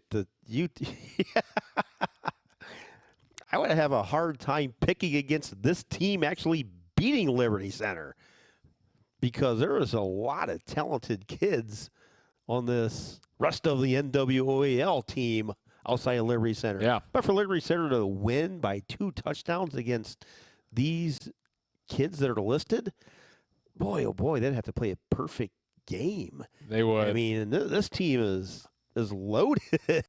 So I honestly would probably take this rest of NWOAL All-Star team to give Liberty Center a heck of a game. And they're going to possibly beat them. I think so too. I mean, Liberty Center fans don't get mad at us because Liberty Center is very, very good. And the fact that we're considering a rest of the NWL All-Star team versus a regular school team is incredible. Yeah. But I think this team would notch out a Liberty Center team this year. I think it would be fun. It would be competitive. I think Liberty would be really close. If I had to guess, I'd put the spread on this game at 3 points. 3.5. 3.5. Yeah. Yep. So, I mean, it would be close for sure. But, man, wouldn't that be exciting to see? But, That'd be great. when you start talking hypotheticals and, what this team could consist of, man, there's some really good players. And, again, it just goes to show, AJ had pointed out all the Arch Bowl players that were on this team too. So, just shows how talented the Blue Streaks are. And, again, how talented Liberty Center is that we're even considering this in a conversation. But, it would be interesting to see for sure. And I'm excited that, you look at some of these players and matchups, guys like Wyatt Klein, guys that put on some weight to go up against mano a mano against guys like Kellen Weimer, an Ohio State commit, kind of see where those guys match up week 10. So there's a lot of good talent. But I think this team beats, I think, Liberty Center. Just goes to show by a little bit. What everybody says, like NWOAL is one of the best conferences in the state, and you line up the names and you individually look at them one by one, and you're like, these are some darn good kids. It is, and you look at this, and that rest of the NWL team consists of players from we didn't have any included from all the teams, but 7 other teams that we're picking from versus one team. Right. So I think that's just impressive and crazy too. So. Yeah. I mean, Keith, you have any other comments? I think I pretty much summed it up. That was pretty fun. I like that. But we're just doing one hot take tonight, again, with the conference previews. We've got a lot more loaded for the weeks to come. But, definitely interesting. Keep sending those in each and every week. I'll make posts on social media as well, and then just kind of respond. You can comment, send them in, whatever email. But we take them in, and these are always fun to talk about. So if you have any input too, feel free to share it with us as well. Absolutely. One of our favorite segments. All right. The last segment here is we have our week 1 game predictions. So we'll go through the different games, kind of break things down just a little bit, and we'll announce our picks and go from there. So let's get going. Week number 1. The first game we have on the slate is Pandora Gilboa, and we'll list last year's record. They were 9-4 last year. At Columbus Grove, 10-4. This game's going to be played on Thursday this week. Keith and myself will actually be there covering this game. But this is going to be our game of the week. These are 2 talented teams going to go neck and neck. Some people may question, well, why not Defiance and Napoleon? We're going to be at this game, and we love Thursday games week 1 because we can attend because we're always covering, Tenora Ram live games on Friday. So we'll have a chance to be there. It's going to be some really good football, and who doesn't want to go see a game at Clymer Stadium? Absolutely. But with all that being said, we got to go with the Bulldogs. They bring back so much talent. Gavin Baxter. I think Palty's going to step into that position as a freshman and take care of business. And I think Grove's going to pick up right where they were last season. So give me the Bulldogs. I'm with you, Logan. Looking forward to the visit over there. Go Dogs. And AJ had Columbus Grove, Tony had Columbus Grove, and Matthew had Columbus Grove. So Columbus Grove across the board. Next game, we have the Lipsick Vikings, 11-2. Heading to Tiffin Calvert, 4-6. Again, Lipsick is reloaded with Kirkendall and Hazelton and Paris and Williams, all kinds of skill players all over the field. I think they go into Calvert, and I think they take care of business. I think they win big. Give me the Vikings all day. Vikings going to put up a lot of points Friday night. And AJ had Lipsick, Tony had Lipsick, and Matthew had Lipsick, so Lipsick across the board. Next game, we have the Antwerp Archers 3-7 traveling to the Montpelier Locomotive 6-5. This game kind of intrigued me a little bit, and I believe that a lot of the Montpelier players said that they were looking forward to this game most on the schedule. If they had one game to circle, this was it. So a little bit of bad blood between the teams, but which is odd because it's a non-conference rivalry. Yeah, a little bit of a non-conference rivalry going here, and maybe it's because these games are typically pretty competitive each and every year, but I think after looking at things, being at Montpelier, I think I'm going to take the Locos on this one. I think it's close, though. Yep. Should be a good game over there at Montpelier, but I got the Locos as well. And AJ, Tony, and Matthew all had Montpelier, so first 3 games were all exactly the same, so I'm curious when the tiebreaker comes. Next game, we have Delta 6-5 at Ayersville 2-8. We talked a little bit about Ayersville, if they could utilize that pass a little bit more. Same with Delta. These are two teams that like to run the football a lot. You may see one of the quickest games of the year on Friday night over in Ayersville and Pilot territory, but I think Delta's got too much returning. I think the Panthers win by a few scores. Yeah, over the years, this has been one of the best Week 1 games, honestly, but I think Delta has too much, as Logan said, so Panthers for me. And AJ, Tony, and Matthew all had Delta as well, so Delta across the board. Next game, another rivalry, non-conference rivalry. What do they call it? The Route 49 battle, I think. So. But yes, two communities separated by less than 10 minutes. Edgerton at 6-5 last year, at Eden 9-3 were last year's records. With that being said, both teams losing a lot. This game I think is going to get interesting. Eden's got a new head coach. Edgerton, graduates a lot of talent. They lose their starting quarterback. I think I'm going to go with Eden. This one was really tough. I mean, it could have been a coin flip game for me, but I'm taking the Bombers. I think them playing at home gives them a little bit of an edge, but typically this game goes into the fourth quarter. So, For me, it was a coin flip game. I was like, which one has the best field? I like Edgerton. I like Eden, but I think Eden has better grass. But I think actually, in seriousness, I think the Bombers have just a slight better returning, talent on the skill positions than Edgerton. So taking the Bombers. And AJ, Tony, and Matthew all had Eden. So again, Eden across the board. Next game, Wauseon 2-8 at Fairview 10-2. I had kind of talked briefly before how Wauseon's trying to get back to a winning season. First back-to-back losing season since the early 2000s. Not where they want to be right now. Traveling the Fairview Apaches, they're reloaded. They only lose their quarterback Will Zedike, among other players. But in terms of offensive production, big thing for me is it's at the reservation over there at Fairview.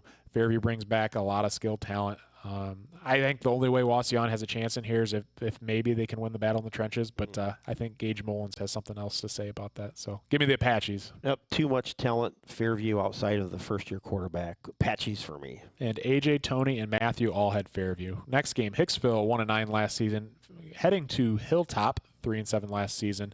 Two teams kind of struggling to find their ways. With Hilltop bringing back their starting quarterback and starting wide receiver, I think that's going to give them the edge on Friday night. With that, I think I got to go Cadets. I mean, I have to. This is on paper, this was one of the tougher games to pick. It is. This is a tough game. I eventually, after studying this for a few minutes, I'm taking Hicksville. Yeah, and Hicksville has a starting quarterback that's possibly returning. If he comes back, or I mean, if he wins the quarterback position, and but yeah, I think this is going to be a competitive game for sure. AJ, Tony, and Matthew all had Hicksville, so I was the only one that picked Hilltop against the grain. So we'll see how that pays off for me. Next game we have Paulding 11-1 last year at Crestview 6-4 this season, and this is going to be the NWO Sports Broadcast game of the week. So be sure to tune in on YouTube Friday night for some live football. But again, Paulding is favored to win the GMC. They bring back a ton of talent. Crestview loses their running back. I know they're a little bit out of our coverage area. Braxton Leith to graduation. He was one of the best running backs. Yeah, in terms of stats, and he was a monster at running back. I believe he had graduated. So give me Paulding. I think Paulding runs away with this by maybe 2 touchdowns. Taking the Panthers. And AJ, Tony, and Matthew all had Paulding as well. Paulding across the board. Next game, Tenora 5-6 last year's record at Liberty Center 15-0, facing off against the Division V state champions. We'll be there live with Tenora Rams Live, so be sure to tune into that.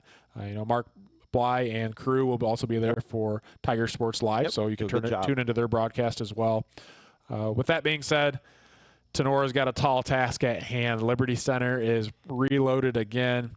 I think the only way Tenora has a shot at being competitive in this game is they got to slow the pace of the game down because Liberty Center is really, really good. I think you got to try to condense the game down. With that being said, I think Liberty takes this one. 3 straight years, Logan, the Tigers have scored on the first play. That's right. Versus Tenora to start the 2026 season. We'll see if they can't make up 4 straight. If you're Coach Becker going into this game, I think you just want to come out healthy. And you want to be competitive. Obviously, you're probably not going to win the game, but you're just looking to, can we sustain drives? Can we, put together a couple first downs? Can we open up holes for our running back? But yeah, Tigers all the way here. And AJ, Tony, and Matthew all had Liberty Center, so Liberty Center across the board. Next game, Wayne Trace 3-7 at New Bremen 7-5. Again, Wayne Trace brings back some key pieces on offense and defense. Second year in the offensive scheme that Coach Holden's tried to run over there in Raiderland. But with that being said, going on the road week 1 against a tough MAC school like New Bremen, they're going to have their hands full. So I'm taking New Bremen. Yep, New Bremen for me. And AJ, Tony, and Matthew all had New Bremen as well. Next game, Genoa 11-2 at Archbold 9-3. This game could be pretty interesting. Genoa last season was 11-2, had a solid season. Archbold, their only 3 losses last season were the state champs. But we said Archbold is absolutely loaded in every aspect. With this game being played at Archbold, I'm sure Genoa is pretty good. They're out of our coverage area. But I think the Blue Streaks handle business, and I think this is a good win to start your season if you're a Blue Streak. So give me Archbold. Yep, very good test for Coach Dominic and the Streaks. Streaks for me. And AJ, Tony, Matthew all had Archbold as well. Next game, we're looking at Bryan 2-8 last year at Van Wert 5-5. And I guess I didn't realize this either until the NWOAL Media Night. Coach Downey said, I think this is one of the oldest non-conference rivalries in the entire state as well. So definitely interesting. But this game being playing at Van Wert, a newly remodeled stadium as well. So that should be a good place to get over there and watch a ball game. But with that being said, Van Wert's got a lot of talent, especially on offense. If their defense can improve, they're going to be scary this season. But give me the Cougars. Cougars for me. And AJ, Tony, and Matthew all had Van Wert as well. Next game, looking at Evergreen 6-4 last year at Delphus Jefferson 1-9. Evergreen was hit hard by graduation, but again, Delphus Jefferson has struggled quite a bit the last few seasons. Though Evergreen's going to be looking for their playmakers, I think they go on the road and get their first win of the season. And we always talk about this matchup. That's quite a drive, though, from Metamora all the way down to Delphus. So I believe that you're probably pushing an hour and a half at least plus on a bus. So, but give me the Vikings. The Vikings for me. And AJ, Tony, and Matthew all had Evergreen. Next game, we have Milan Edison 7-4 at Patrick Henry 8-3. Talk about a tough week 1 pickup for the Patriots. It's going to be tough. It's a good thing they're starting this game at home. But, Edison is historically a solid football program. Their head coach has been there a long time. So is Coach Inselman. They have a lot of respect for each program. But talk about getting challenged and right out of the gates. This is no easy task at hand for Coach Inselman and the boys over in Patrick Henry. With that being said, I know they're missing a lot of pieces. We wish the Patriots best of luck, but I think Edison's going to take this one on the road. Yeah, I'm with you, Logan. I think Patrick Henry's kind of a similar spot that Columbus Grove was last year. A little bit of uncertainties to start the season. I think they have to figure some things out. What you have right away.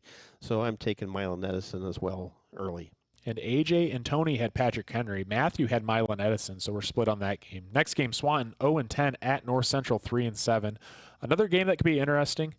Coach Horan, enters his first year at Swanton. North Central, too, has, kind of struggled the last couple of years. But I think I'm going to take the Eagles on this one. We'll kind of see where things take. I think Swanton's competitive, though. Swanton breaks the losing streak. 37 games over and done. Taking the Bulldogs. Taking the Bulldogs. All righty, then. AJ, Tony, and Matthew all had North Central. So Keith is going against the grain with the Swanton Bulldogs. Next game, we have Defiance 4-6 at Napoleon 8-3. A battle for the River Rock. Yep. So, I got a lot of slack for this game last year, and we happened to be there last year, so I could hear it from all the Defiance players because obviously I picked Napoleon. And, with all of that being said, it was a good game again. It came down to the final minutes. It always does. The year before, I think it went into 3 overtimes. So we know this game is going to be close. And I'm going to catch slack for it, but I got to go Napoleon again, Defiance. I don't know. I just think they bring back too many pieces. They've got Grohl back. They got Spencer Durham on the offensive line. Parsons is back again. So, you've got your starting running back. You got your starting quarterback. You got a good offensive defensive lineman. Those are 3 key components. Defiance has some key players too, but I think Napoleon's just got a little bit more talent. I think this game goes late in the 4th quarter, but I think Napoleon ends up winning this season. I think Napoleon, as you said, Logan, they just have too much talent coming back not to win this game. So I'm taking the Cats. AJ had Napoleon, and Tony and Matthew had Defiance, so we're split on that game. Next game here, Liberty Benton 12-1 last season at Ottawa Glandorf 0-10 last season. With that being said, Liberty Benton, I know they're out of our coverage area, but they lost a lot of talent as well. They lost the Elkert brothers, among many other people too.